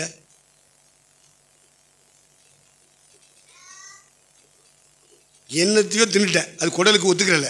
அதனால குடல் என்ன செய்யுது? கர்றா புறான்னு சொல்லிவிட்டு ஸ்ட்ரைக் பண்ணிடுச்சு. அப்போ இத்தனை வருஷமும் அமைதியாக இருந்த குடல் இன்னைக்கே உனக்கு ஸ்ட்ரைக் பண்ணுது, ஒத்து போக மாட்டேங்குது. இப்படி ஒவ்வொரு உறுப்புகளும், உள்ளுறுப்புகளும் வெளியுறுப்புகளும் உனக்கு விரோதமாக, உன்னுடைய உறுப்புகளை எதிராக செயல்படுமானால் நீ எவ்வளவு வலி வேதனைகளை அனுபவிப்பாய். நீ சம்பாதித்த சம்பாத்தியங்கள் எல்லாம் டாக்டருக்கு போகுமே, மெடிக்கல் ஷாப்புக்கு போகுமே, ஊசிக்கு போகும், மருந்துக்கு போகும், மாத்திரைக்கு போகும், டாக்டர் பீஸா போகும். அடுத்து உடனே அட்மிட் பண்ணியிருப்பேன் பெட்டில், வாங்க வாங்க வாங்க உங்களை நீங்கள் எப்படி ஒரு வாரமாவது செக் பண்ணணும். அப்போ தான் இது சோகமாகவும் சொல்லிவிடுவேன். ஏன்னா அவன் சம்பாதிக்கணும், லட்சமாக சம்பாதிச்சு அவன் பொண்டாட்டி பிள்ளைகளுக்கு வீடு கட்டணும், அவன் சொத்து வாங்கி போடணும், அவன் பிள்ளைகளை பெரிய படிப்பு அடுத்த டாக்டர் படிக்க வைக்கணும். இதுக்காக உன்ட்ட ஒரே போடா போட்டுருவான், பாபா அட்மிட் பண்ணு, உனக்கு ஒன்றுமே இருக்காது, பெட்டில் படுக்க வச்சுருக்கோம். என்கிட்ட சொன்னாங்க இல்லை ஐயா நீங்கள் பெட்டில் என்ன எதுக்கு, உங்கள் ஹார்ட் செக் பண்ண வேண்டியிருக்கு, எல்லாம் பயப்படுது. ஐயோ ஐயா போயிடுவார் போட்டுருக்கு, போகிறதுக்கு தானே வாழ்ந்துக்கிட்டு இருக்கேன், என்னென்ன போயிடுவார் ஐயா, போகத்தானே வாழ்ந்துட்டு இருக்கேன். இல்லை இல்லை வாங்க வாங்க வாங்க கொடி சேர்த்தாச்சு. அவன் பார்க்குறான் blood test, urine test, CCC, என்னமோ ஜிசின்னு எடுத்தேன். எல்லாம் செக்கப் செக்கப் செக்கப். அதுக்குன்னு ஒரு லேப்பு வச்சுருக்கேன், அதுக்குன்னு 2 பேரை வேலைக்கு வச்சுருக்கேன், அவங்களுக்கு வேலை கொடுக்கணும். ஏன்னா சம்பளம் மாதம் மாதம் கொடுக்கணுமே, அதுக்கு தான் உங்களை டெஸ்ட் பண்ணுறேன். சரி இந்த எல்லாம் டெஸ்ட் பண்ணி முடிச்சுட்டாங்க, இதில் சோகமாகலை, அடுத்த ஆஸ்பத்திரி அடுத்த டாக்டர்கிட்ட போவோம் அப்படின்னு அவனும் டெஸ்ட்லேருந்து ஆரம்பிக்கிறான். ஐயா எக்ஸ்ரேலாம் படம் இருக்கியா, அந்த ஹார்ட் படம் எல்லாம் இருக்கியா, அதெல்லாம் இருக்கட்டும் அதெல்லாம் இருக்கட்டும். பாபா பாபா எதுக்கு லேப்பு கட்டி வச்சுருக்கேன், எதுக்கு டெக்னீஷியன் வேலைக்கு வந்திருக்கான், அவனுக்கு யார் சம்பளம் கொடுக்குறது, அவன் பொண்டாட்டி பிள்ளை எப்படி கம்ப அது வாழும், கொண்டா கொண்டா பிடிங்கிட்டே இருப்பேன். நீங்கள் எல்லாம் ஆவிக்குரிய ஞானம் பெற்றவர்கள், மறுவாழ்க்கை பற்றி அறிவுள்ளவர்கள், நீங்கள் புரிந்து கொள்ள வேண்டும், இம்மைக்குரிய வாழ்க்கை பற்றிய நீங்கள் புரிந்து கொள்ள வேண்டும். பிடிங்கி எடுத்துருவான். நம்ம ஏழை வாழையாக இருக்கோம்னு பார்ப்பேன், என்ன செய்யுதுன்னு நம்மள்கிட்ட கேட்பேன், இப்படி செய்தியா அப்படியா, உடனே பேப்பரை கிழிப்பேன், ஒரு 4 லெட்டர் பேட் மாதிரி வச்சுருப்பேன். சிலர் மேஜையில் வச்சுருப்பேன், சிலர் உள்ளே வச்சுருப்பேன்.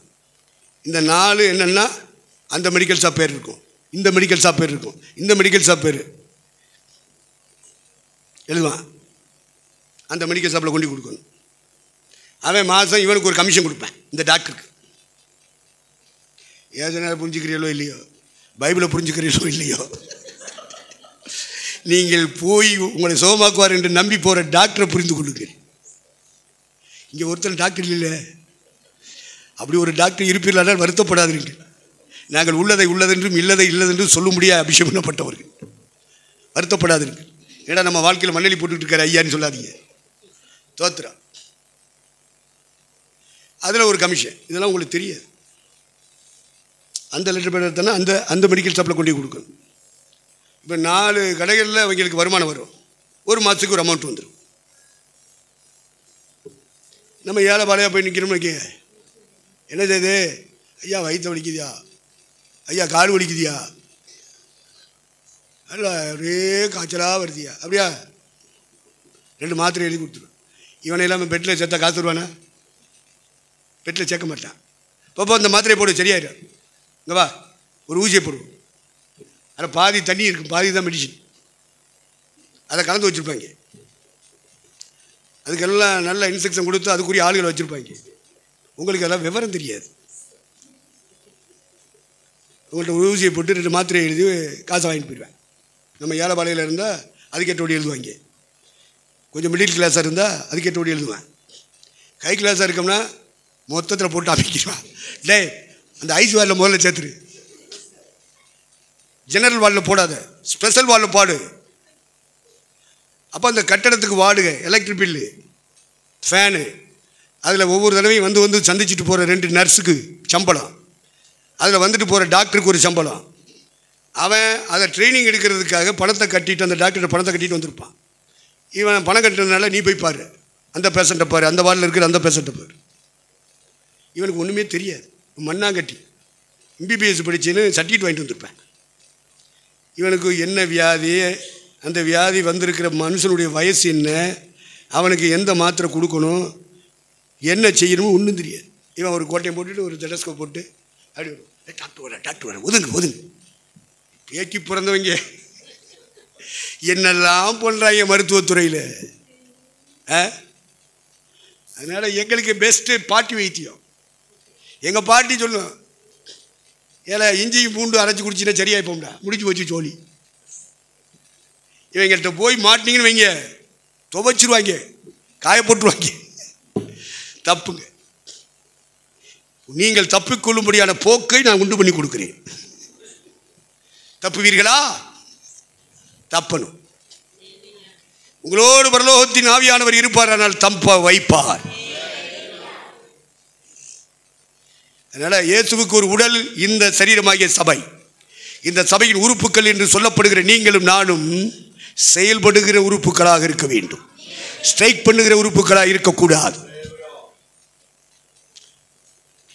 பிரெயின் அட்டாக்கையா, அதனால என்ன ஸ்ட்ரோக் வந்துருச்சியா? ஸ்ட்ரோக்குனா என்னடா? என்ன முன்ன பின்ன நமக்கு தெரியாத.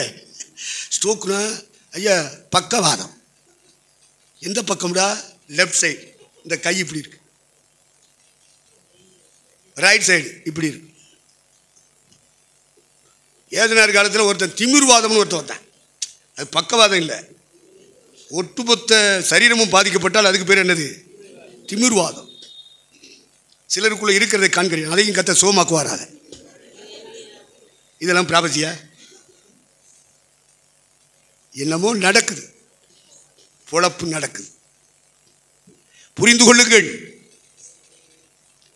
பரலோகத்தின் தேவனுடைய பிள்ளைகளாக, பரலோக அபிஷேகத்தினால் நிரப்பப்பட்டவர்களாக கடந்து வந்திருக்கிற உங்களை பரிசுத்த ஆவியானவர் நடத்துவாராக. சாகும் வரை அவருடைய கண்ட்ரோலுக்குள்ள நாம் வாழ வேண்டும். எப்படி நான் ஜெபிக்க வேண்டும், எப்படி நான் செய்ய வேண்டும் சொல்லித்தாரும். அந்த வரியை பாடுங்க பாப்பா.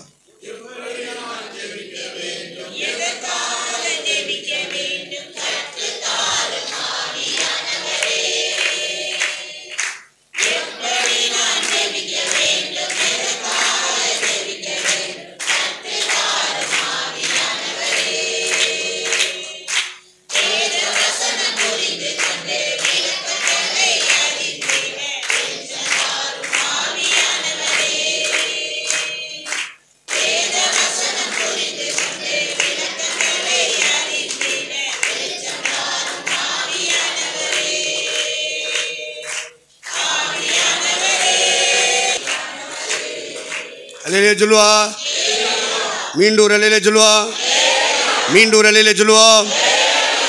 தேவனுக்கு மகிமை உண்டாகட்டும். உயிர்த்தெழுதல் உண்டா இல்லையா? முதல் கேள்வி. தீக்காக்காரர்களுக்கு இல்லை, கம்யூனிஸ்ட்வாதிகளுக்கு இல்லை, சதுசேய கூட்டத்துக்கு இல்லை. அந்த ஆவியை உடையவர்கள், சதுசேய ஆவி யாருக்குள்ளே இருக்கிறதோ அவர்கள் உயிர்த்தெழுதல் இல்லை என்றுதான் சொல்லுவார்கள்.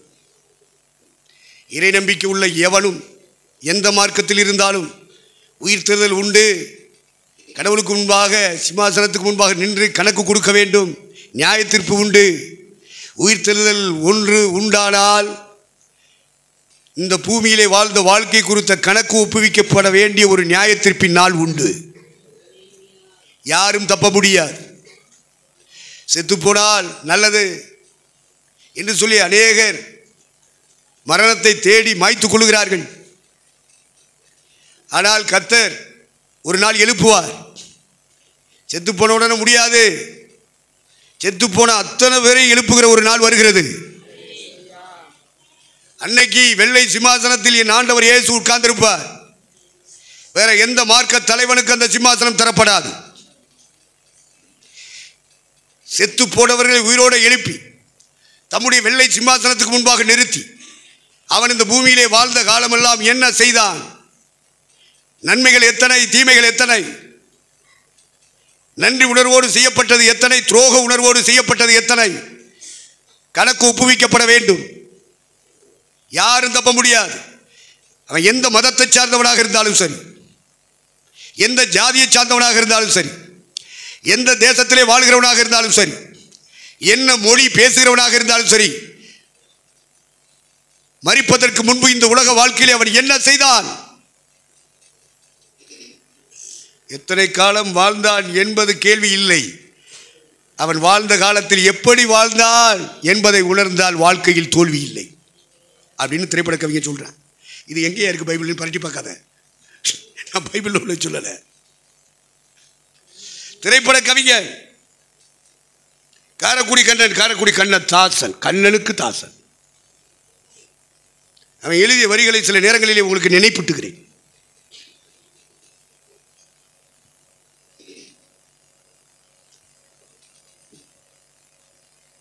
உயிர்த்தெழுதல் இல்லை என்று சாதிக்கிற சதுசேய ஆவிகள் இன்றைக்கு தேவனுடைய திருச்சபைக்குள்ளையும் பிரவேசித்து அநேக விசுவாச பிள்ளைகளை, ஊழியர்களை மாற்றியமைத்துக் கொண்டிருக்கிறது.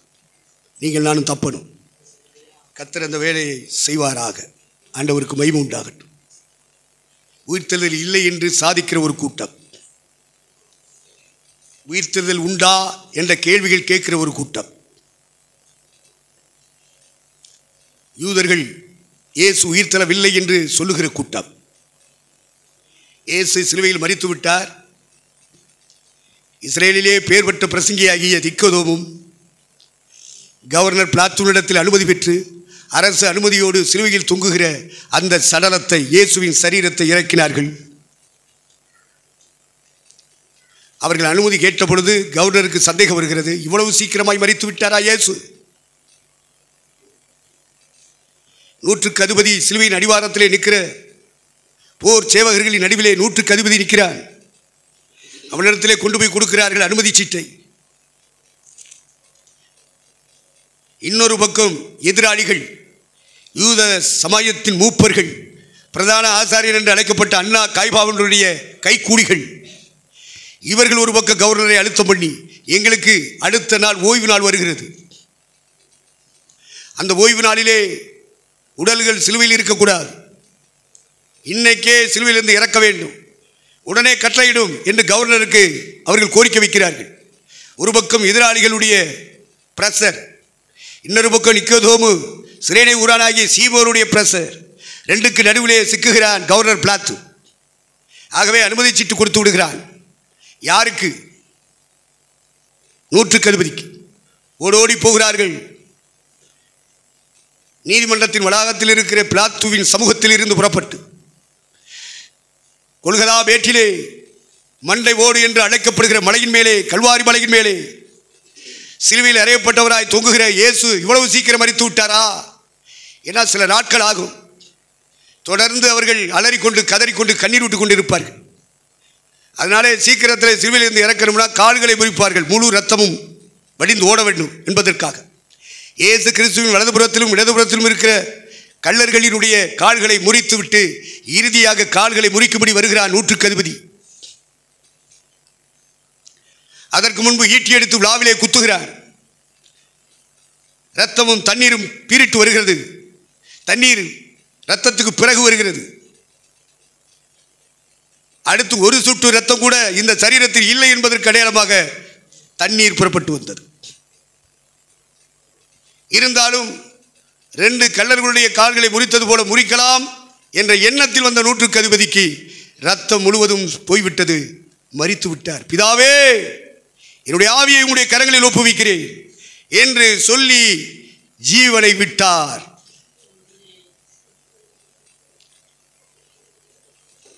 அதற்கு பிறகு அந்த சரீரத்தை எடுத்து 100க்கு அதிபதி இறக்கி நிக்கோதேமுக்கு கொடுத்தாங்க. அதை சிறையை மரித்த பொழுது ஐஸ்வரியவானோடு இருந்தார் என்ற வேத வாக்கியம் நிறைவேறத்தக்கதாக ஐஸ்வரியவானுடைய கல்லறையிலே அடக்கம் பண்ணிட்டார்கள். அடக்கம் பண்ணது அவங்க 2 பேர் தான். எங்கே போனாங்க இந்த ஊழியக்கார பயிலுக? காவலிலும் சாவிலும் நான் உம்மை பின்பற்றுவேன். வீரவசனம் பேசினா வீர வண்டிய கட்டப்பொம்மை வசனா அன்னைக்கே பேசிட்டாங்க. நம்ம ஆளுங்க எங்கடா வீட்டை பூட்டிக்கிட்டு உள்ளே இருக்கா?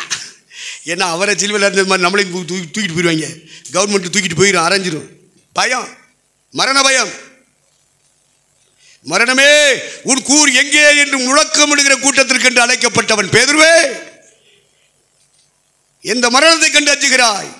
உன் தலைவன், உன் தான தலைவன், தன்மான தலைவன், தவப்புதல்வன், ஒரே பேரான குமாரன், அவரை சிலுவையில் அறைஞ்ச காவலிலும் சாவிலும் நான் உண்மை பின்பற்றுவேன், நீர் செத்தா நானும் சாவேன்னு சொன்னியடா மாபாவி. நீ என்னடா வீட்டை பூட்டிக்கிட்டு உள்ள உட்காந்துருக்க? என்ன செய்ய? நானும் மனுஷன் தானேங்கிறேன். அவன் நானும். இப்படி எத்தனை பேர் நம்ம சொல்கிறோம்? நானும் மனுஷன் தானேயா. இஸ்ரவேலிலே பேர் பெற்ற பிரசங்கியாக பீரங்கியை போல முழங்கி கொண்டிருக்கிறானே நிக்கோதேமு, அவன் யாரு? அவர்கள் அந்தரங்கமா இயேசுவை நம்பினவங்க, விசுவாசம் முடிச்சவங்க. செத்துட்டாருன்னு சொன்ன உடனே வெளியரங்கமான பகிரங்கமான சாட்சியாய் மாறினவர்கள் இந்த 2 பேரும். அதனால ஜெயிலுக்கு போனாலும் பரவாயில்லை, நாமும் அவர் நிமித்தம் அறையப்பட்டாலும் சிறுவில் அறையப்பட்டாலும் பரவாயில்லை என்று பகிரங்கமாக வந்தனால சமுதாயத்துக்கு மத்தியில் குதிச்சான்ல, அவ வீரைய 3 வருஷம் பைபிள் காலேஜ் படிச்சாங்க ஏசுனார்ட்ட. வேளாங்காப்பாயில் நான் அவர்களை திட்டுகிறேன், உங்களே அல்ல.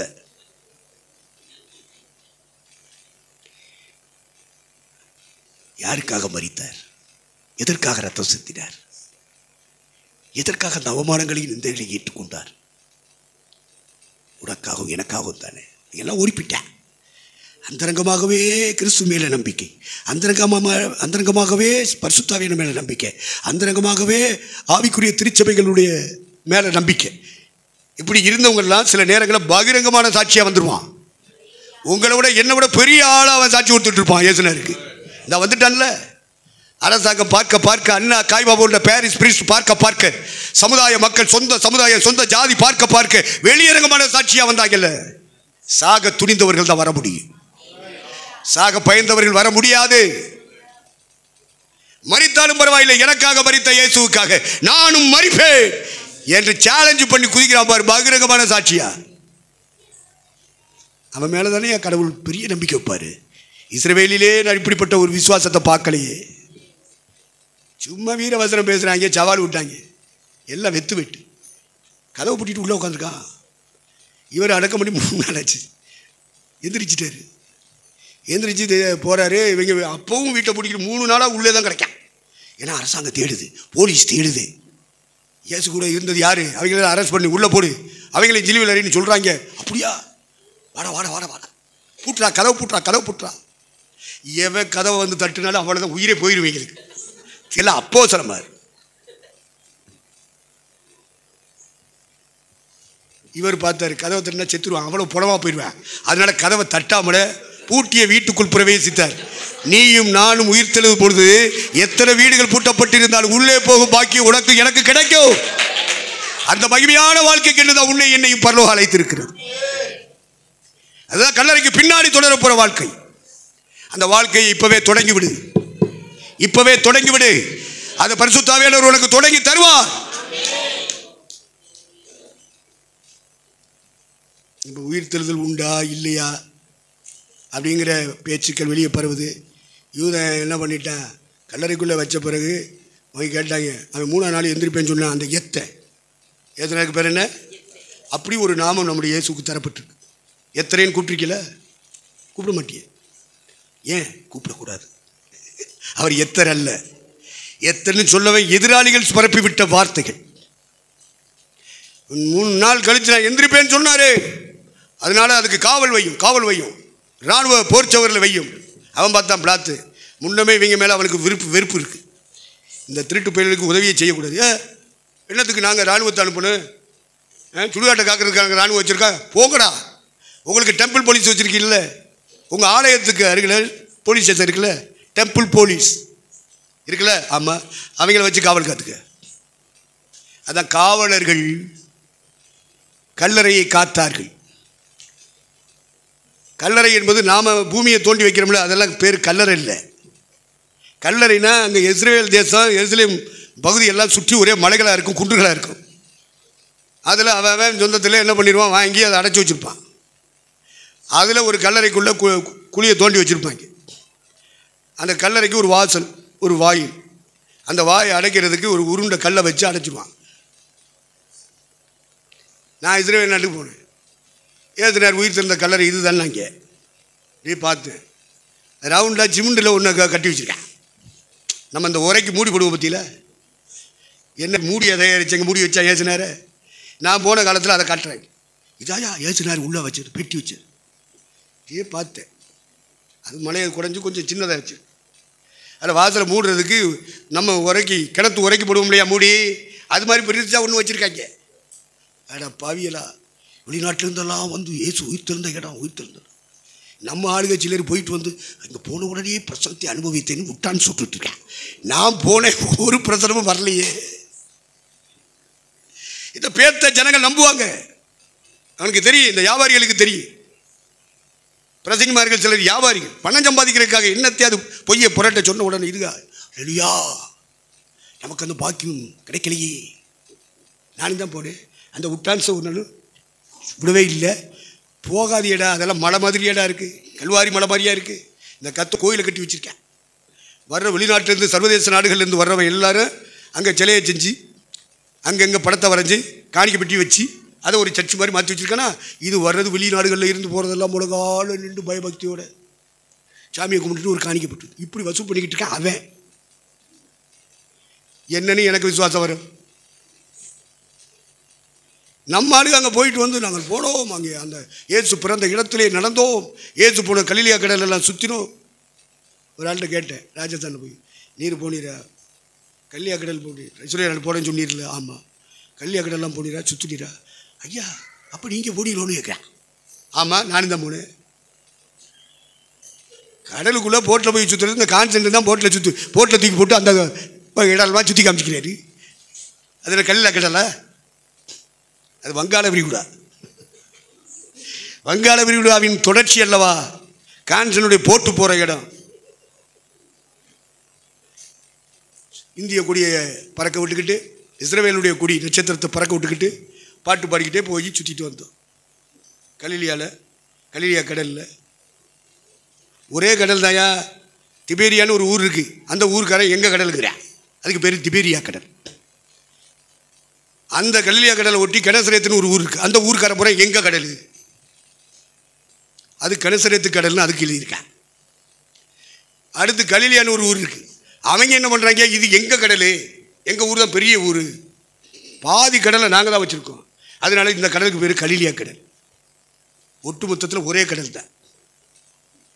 இது தெரியுமா உங்களுக்கு? கெனசரேத்து கடல் அருகே அவர் நின்ற போது, திபேரியா கடலிலே அவர் நின்ற பொழுது, கலிலியா கடல் ஓரமாக அவர் நடந்து போன பொழுது, என்னெல்லாம் நீங்கள் பைபிளில் படிச்சிருப்பீல்ல. அப்படி போய் பார்த்துட்டு வரும்போது எனக்கு ஒரு பிரச்சனமும் வரல. பெத்தலேகமில் போய் நின்று அவர் பிறந்த இடத்துல இதாண்டா முன்னணி அப்படின்னாங்க. என்னடா முன்னணி, இது முன்னணியாகவே இல்லையே. என்னமோ வெளிநாட்டிலிருந்து வரும் பொழுது அதுக்கு ஒரு அமௌண்ட்டு கவர்மெண்ட் கிடைக்குது. அங்கங்கே சர்ச்சு கட்டி வச்சுருக்கான், இவங்களுக்கு காணிக்கை கிடைக்குது. அங்கே எனக்கு பக்தி வரல, ஒன்றும் வரல. அதனால் ஏசுனார் உயிர் தெழுந்தார் என்று சொல்லும் பொழுது அதனுடைய வாயிலை மூடுவதற்கு சிமெண்டினாலே ஒரு மூடியை செய்து வைத்திருக்கிறார்கள். ஆண்டவுடைய காலத்தில் சிமெண்டில் மூடியெல்லாம் செய்ய முடியாது. கல்லை வெட்டி அதில் ஒரு கல்லை உருண்டை ஆக்கி அந்த கல்லைத்தான் வச்சு அடைப்பாங்க. குகை மாதிரி இருக்கும், அதுக்கு பேர் தான் கல்லறை. அது மலை, பெரிய பெரிய மலைகள் குன்றுகளை தோண்டி உள்ளே வச்சுருப்பாங்க. நம்ம நாட்டில் சொல்கிறாங்க பற்றிலாம் கிறிஸ்தவங்க கல்லறைன்னு, அதுக்கு பேர் கல்லறையாது, மண்ணு குழியில் வைக்கிறாங்க. அப்போ அது மண் அறைன்னு சொல்லணும். அதுக்கு மேலே சிமெண்ட்டை போட்டு நீ எந்திரிச்சிடாதேன்னு சொல்லி ஸ்ட்ராங்காக கட்டிடுவான். அது ஒரு பேர், அதுக்கு பேர் கல்லறையா. ஏன்னா எப்படியோ ஏசுனார் வந்தால் எந்திரிச்சுவேன், எந்திரிக்கக்கூடாது. என்னடே கல்லறையை கட்டுறிய? இந்த வயசான கிழவனும் கிழவி என்ன சொல்லுது, மையவாடியில் கல்லறையில் எங்கள் மூதாதையர்கள் எனக்கு முன்னாடி போனவங்கெல்லாம் செத்துருக்காங்க, அவங்களுக்கு பக்கத்தில் எங்களை அடக்கம் பண்ணுங்க. இவங்களுக்கு கவலை. மூதேவியை செத்து உன்னை மண்ணுக்குள்ளே போட்ட பிறகு நீ அழுகி குழு கொடுத்து மண்ணோடு மண்ணா போயிடுவியா? அதை பற்றி கவலைப்படுறியா? இனி வரப்போகும் உலகத்தை குறித்து பேசுகிறோமே.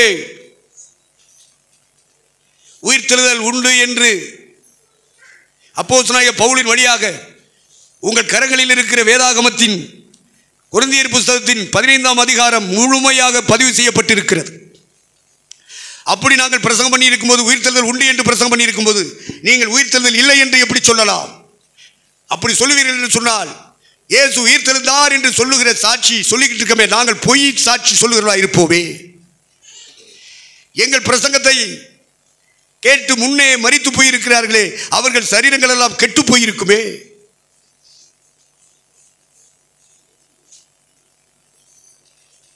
எங்கள் பிரசங்கம் விருதாவா போயிருமே. எங்கள் பிரசங்கத்தை கேட்கிற உங்களுக்குள்ளே இருக்கிற விசுவாசம் விருதாவாய் போயிருக்குமே. அப்படியானால் மூதாதையர்கள் ஞானஸ்நானத்தை எடுப்போம் எடுப்போம் என்று தள்ளி போட்டு போகும்போது திடீர்னு மண்டை போட்டுறான். யார்? சபைக்குள்ளே இருக்கிறவங்களுடைய சொந்தக்காரைக்கு. அப்போ ஞானசானம் எடுக்காமல் செத்து விட்டார, பரவ போக மாட்டார். அப்போ நம்ம எப்படியாவது அவருக்கு பதிலாக ஞானசானம் எடுப்போம். பவுல் காலத்தில் அப்படி, நம்ம காலத்தில் இந்த தொட்டப்பான்னு சொல்லிவிட்டு இவங்க தொட்டாக, இவங்க அறிக்கையிட்டாக, அந்த குழந்தைக்கு ஞானசானம் கொடுத்தோம்னு சொல்கிறாங்களே, இதான் பாவ உபதேசம். அதை விட்டு மனம் திரும்பணும். குழந்தைகளுக்குரிய ஞானசானம் என்பது பொய் உபதேசம், பிசாசனுடைய உபதேசம். அந்த உபதேசத்தை விட்டு நீ மனம் திரும்பலைன்னு வச்சுக்க, பரவ போக மாட்டேன். ரொம்ப தெளிவாக இருக்கணும். தொட்டப்பா அவங்க தொட்டாகலாம், ஞானசானம் கொடுக்க, குழந்தை ஞானசானம், தெளிப்பு ஞானசானம், இதெல்லாம் பாவ உபதேசங்கள்.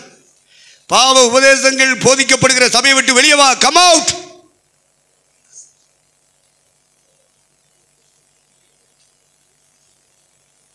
அந்த மாதிரி ஒரு இடத்துக்குள்ள போய் சிக்கிடக்கூடாது. சிக்கினா வெளியே வாருங்கள் என் பிள்ளைகளே, அவளை விட்டு வெளியே வாருங்கள், அந்த திருச்சபையை விட்டு வெளியே வாருங்கள், அந்த பாவ உபதேசத்தை போதிக்கிற சபையை விட்டு வெளியே வாருங்கள், பாவத்தை விட்டு வெளியே வாருங்கள், பாவ உபதேசத்தை விட்டு வெளியே வாருங்கள், பாவ நண்பர்களை விட்டு வெளியே வாருங்கள்.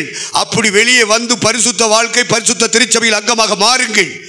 அப்போது பரிசுத்த ஆவியானவர் உங்கள் மேல் வருவார்.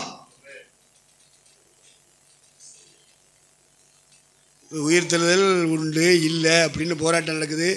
ஏசுனார் உயிர்த்தெழவில்லைன்னு யூதப்பை ஊரை இன்னைக்கு வரைக்கும் சொல்லிக்கிருக்கேன். அந்த பேச்சு சகோதரர்களுக்குள்ளே பரம்பிட்டு. எந்த பேச்சு? ஏசுனாரு 3 நாள் கழித்து எந்திரிச்சிட்டார் அதிகாலையில். அதிகாலையில் எந்திரிச்சோடனே இவங்க எல்லாம் தூங்குகிற நேரம் பாருங்க. எல்லா பயிலுக்கும் நைட்டு 12 மணி 1 மணிக்கெல்லாம் தூக்கம் வராது. மிட்நைட் மசாலா பார்த்துக்கிட்டு இருப்பேன்.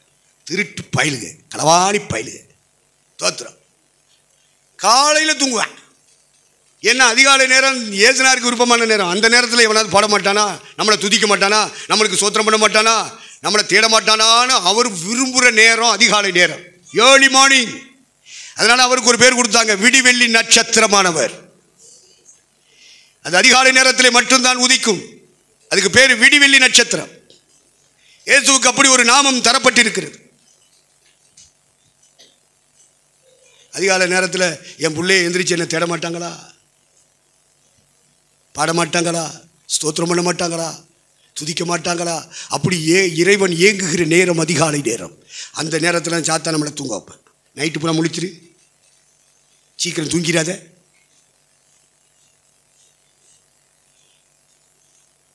ஊரை சுற்றிக்கிட்டே வர்றாரு, அப்புறம் மொபைலை சுற்றி பாரு. அதிகாலை நேரத்தில் தூங்க வைக்கிறான் பாருங்க, அது பிசாசு. அது இறைவனுக்கு பிரியமான நேரம். அதிகாலையிலே தேடுகிறவர்கள் என்னை கண்டறிவார்கள். அதிகாலையிலே என்னை தேடுகிறவனை மெய்ப்பொருளை சுதந்திரிக்கும்படி நான் நடத்துவேன் வாக்கு பண்ணியிருக்கிறேன். அதெல்லாம் வாக்கு தத்தம். அதை சொல்லி பிரசவம் நமக்கு வாக்கு தத்த கூட்டத்தில் சொல்கிறானுங்களா? சொல்ல மாட்டானுங்க. ஏன்னா இவங்களே அதிகாலையில் எந்திரிக்கிறது இல்லையே. வெயில் எத்தனை அடி அடித்தாலும் சரி, வெயில் அடித்தாலும் எந்திரிக்காமல் தூங்குகிற ஆட்கள் நம்ம ஆட்கள். எப்படியோ அதிகாலை நேரம் இறைவனுக்கு பிரியமான நேரம். இழந்து விடாதிருங்கள். நீங்கள் கிருபைகளை பெற்றுக்கொள்ள, வரங்களை பெற்றுக்கொள்ள, தெய்வீக வல்லமைகளை, தெய்வீக அபிஷேகத்தின் வழி நடத்துதலை, தேவ ஆலோசனைகளை பெற்றுக்கொள்ள ஆண்டவர் நமக்கு கொடுக்கப்பட்ட நேரம் அதிகாலை நேரம். அந்த நேரத்திலே தூங்க வைப்பது சாத்தானுடைய தந்திரம். விழித்துக் கொள்ளுங்கள். அதை அறியும்படி உங்கள் மனதை பரிசுத்த ஆவியானவர் திறப்பாராக. நீ எந்த தேசத்தில் இரு, நீ பனி பெய்கிற தேசத்தில் இரு, மழை பெய்கிற தேசத்தில் இரு, வெயில் போடுற தேசத்தில் இரு, காற்றடிக்கிற காலத்தில் உள்ள தேசத்தில் எங்கே வேணாலும் இருளே. அதிகாலை நேரம் நைட்டு 3 மணியிலிருந்து விடியற்காலம் 6 மணி வரைக்கும் உள்ள 4ஆம் சாமத்தை இறைவன் அதிகாலை நேரம் என்று சொல்லுகிறார். அந்த நேரத்தில் இறை மக்கள், திருச்சபை மக்கள், திருச்சபை நடத்தும் தலைவர்கள் அதிகாலை நேரங்களில் முழங்கால நிற்க மன இல்லைன்னா உன்னை வாந்து பண்ணி போடுவார். நீ அனலாக இருக்கணும், இல்லைன்னா குளிராக இருக்கணும். நீ ரெண்டுக்கும் நடுவில் இருக்கிறேன்னு நினைக்கிறீல, ஒன்றை கத்தர் வாந்தி பண்ணி போடுவார். மனம் திரும்பன திருச்சபை மீட்கப்பட்ட கூட்டம் மனம் திரும்பணும். மனம் திரும்பும் தான் வெளிப்படுத்த விசேஷம். சபைகளுக்கு 7 சபைகளுக்கு எழுதும்போது மனம் திரும்பு. நாங்கள் மனம் திரும்பி தானையா சபைக்கு வந்திருக்கோம், ஞானத்தானே எடுத்திருக்கோம், கையை தட்டிக்கிட்டு அந்நியவாதம் வச்சுக்கிட்டு இருக்கோம். அதெல்லாம் சரிதான். நீ மனம் திரும்ப வேண்டிய பாதை இருக்கு, பகுதி இருக்கு. மனம் திரும்ப வேண்டாமா? மனம் திரும்பினவர்களைத்தான் கர்த்தர் தன்னுடைய சரீரத்தின் உறுப்புகளாக பார்ப்பார். இல்லைன்னா கை விளங்காத கால் விளங்காமல் இருந்துச்சுன்னா நீ படுத்த படுக்கையாக இருப்ப பற்றியா? அது மாதிரி நீ ஆவிக்குரிய சபையில் இருந்தாலும் நீ ஒரு ஏஜனாருக்காக ஒரு காரியமும் சாதிக்க முடியாது. என்னப்பா இந்த கை விளங்கலை, தலையை மாட்டிக்கிட்டு கையை மாட்டிக்கிட்டு மூதேவி.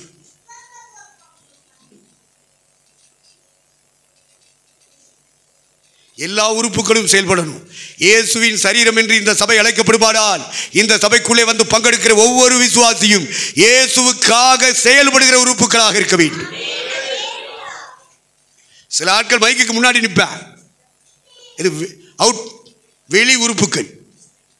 கண் நல்லா இருக்கணும், மூக்கு நல்லா இருக்கணும், காது நல்லா இருக்கணும், அடிக்கடி மூஞ்சை கழுவி அடிக்கடி சோப்பை போட்டு அடிக்கடி நிலை கண்ணாடிக்கு முன்னாடி நின்று பொட்டாமாவை போட்டு அதை போட்டு இதை போட்டு பியூட்டி பார்லர் போய் அப்புறம் அங்கே போய் இங்கே போய் அதை போட்டு இதை போட்டு கடைசியில் நாசம் போயிடுவோம். உன்னை யார் அதெல்லாம் போட சொல்கிறது? எதுக்கு நீ போடுற? யாரை மயக்கிறதுக்கு போடுற? என்ற கேள்விகளுக்கு நீ பதில் சொல்லிட்டு போகணும், இல்லைன்னா மனம் திரும்ப. யாருக்காக போடுற? யாருக்காக நீ உடுத்துகிறாய்? இந்த கலரில் உடுத்தணும், இப்படித்தான் நம்ம உடுத்தணும், இப்படி தான் இருக்கணும், அப்படி தான் இருக்கணும் அப்படின்னு போயிட்டு இருக்கில்ல, அது ஆவியானவர் நடத்துகிற பாதையா? சத்தியம் நடத்துகிற பாதையா? இது பரலோகத்துக்கு நேரம் வழி நடத்துகிற பாதையா? சிந்தித்து பாரு. அந்த சிந்தனைக்குள்ளே கொண்டு வந்துட்டா உன் கண் திறக்கப்படும். இல்லைன்னா கேள்வியை கேட்டுக்கிட்டே இருப்பேன். அது வேண்டாம், மனம் திரும்புவோம். கர்த்தர் நம்மை வழி நடத்துவாராக. எனக்கு தரப்பட்ட நேரங்கள் முடிந்து விட்டது. உயிர் தெழுதல் உண்டு என்று சாதித்து பேசினான் அப்போஸ்தலனாகிய பவுல். என் ஆண்டவராகிய இயேசு கிறிஸ்து உயிர் தெழவில்லை என்று யூதர்களும் சொல்கிறார்கள், இஸ்லாமிய நண்பர்களும் சொல்கிறார்கள். இயேசு சிலுவையில் அறையப்படவில்லை, அறையப்படாததினாலே மரிக்கவில்லை, மரிக்காததினாலே அடக்கம் பண்ணப்படவில்லை, அடக்கம் பண்ணப்படாததினாலே அவர் உயிர் தெழவும் இல்லை என்று பகிரங்கமாக கோடி கோடி மக்களுக்கு இந்த பொய் உபதேசத்தை பேசிக்கொண்டே இருக்கிறார்கள். நீ நானும் அப்படி இல்லை, அது பொய் என்பதை உடைத்து காட்டி நொறுக்கி காட்டி சாட்சியாய் நிறுத்துவதற்கு தான் உன்னை என்னையும் அவருடைய உடலாக, உடலின் உறுப்புகளாக, பரிசுத்த ஆவியானவர் செயல்படும் உறுப்புகளாக கர்த்தர் உன்னை என்னை வைத்திருக்கிறார். யூதை உயிர் தெழலை அப்படிங்கிறேன்.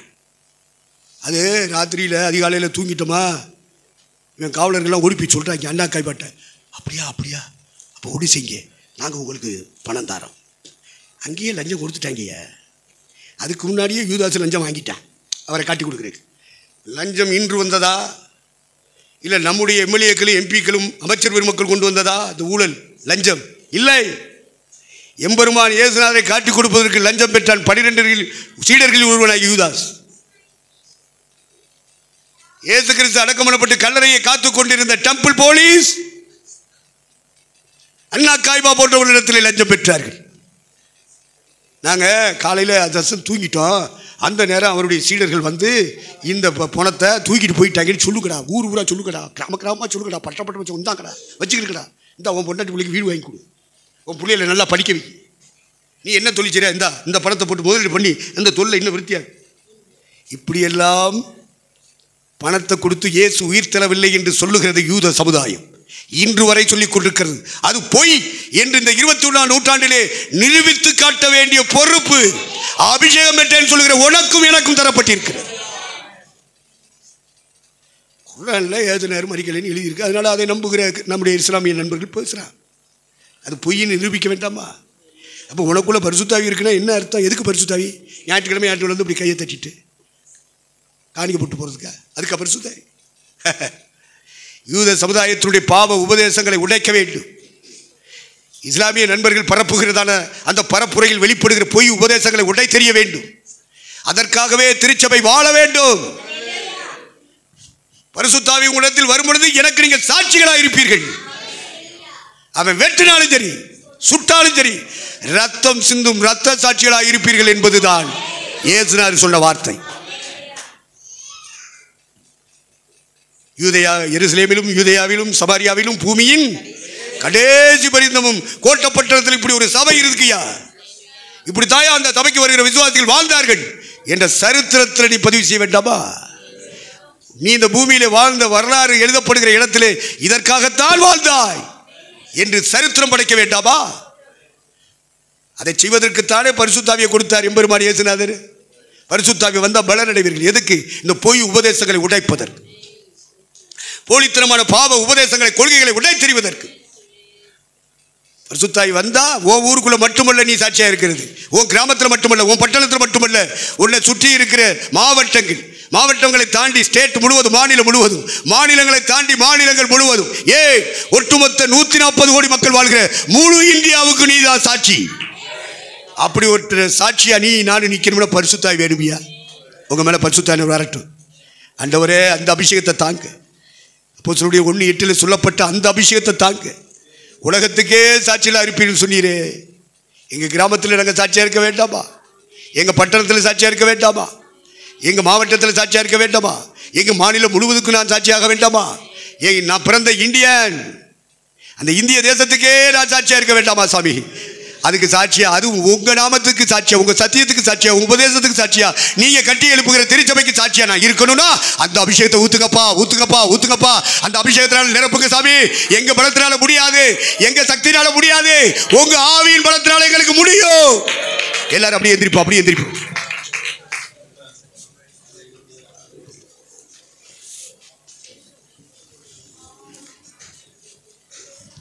கண்ணை மூடுங்க. பக்கத்தில் இருக்கிறவங்க யாரும் பார்க்காதீங்க. உனக்கா எனக்காய் சிலுவையில் தொங்குனாரே சாமி, தெய்வகுமாரன், உனக்காய் எனக்காய் உன் பாவம் என் பாவம் நீங்கி கழுவி சுத்தமாக்கப்படுவதற்கு ரத்தம் சிந்தினாரே. இயேசு கிறிஸ்துவின் ரத்தம் சகல பாவங்களை நீக்கி நம்மை சுத்திகரிக்கும். நீ செய்த பாவம், நான் செய்த பாவம் நீங்குவதற்காகவே ரத்தம் சிந்தினாரே. அந்த இயேசுவை நோக்கிப்பார், அந்த இயேசு தொங்குகிற சிலுவையை நோக்கிப்பார். அந்த இயேசுவை அடக்கம் பண்ணினார்கள், உயிர் தெழுந்து பரவேறி போனாரு. அந்த உயிர் தெழுந்த இயேசுவை கூப்பிட்டு பார், கூப்பிட்டு பார். இயேசுவே, எல்லாரும் வாயை திறந்து இதயத்தின் ஆழத்தில் இருந்து இயேசுவே அந்த அபிஷேகத்தை ஊத்துங்கப்பா, அந்த பலத்தை கொடுங்கப்பா, கொடுங்கப்பா, கொடுங்கப்பா. கேளு கேளு கேளு, விடாத.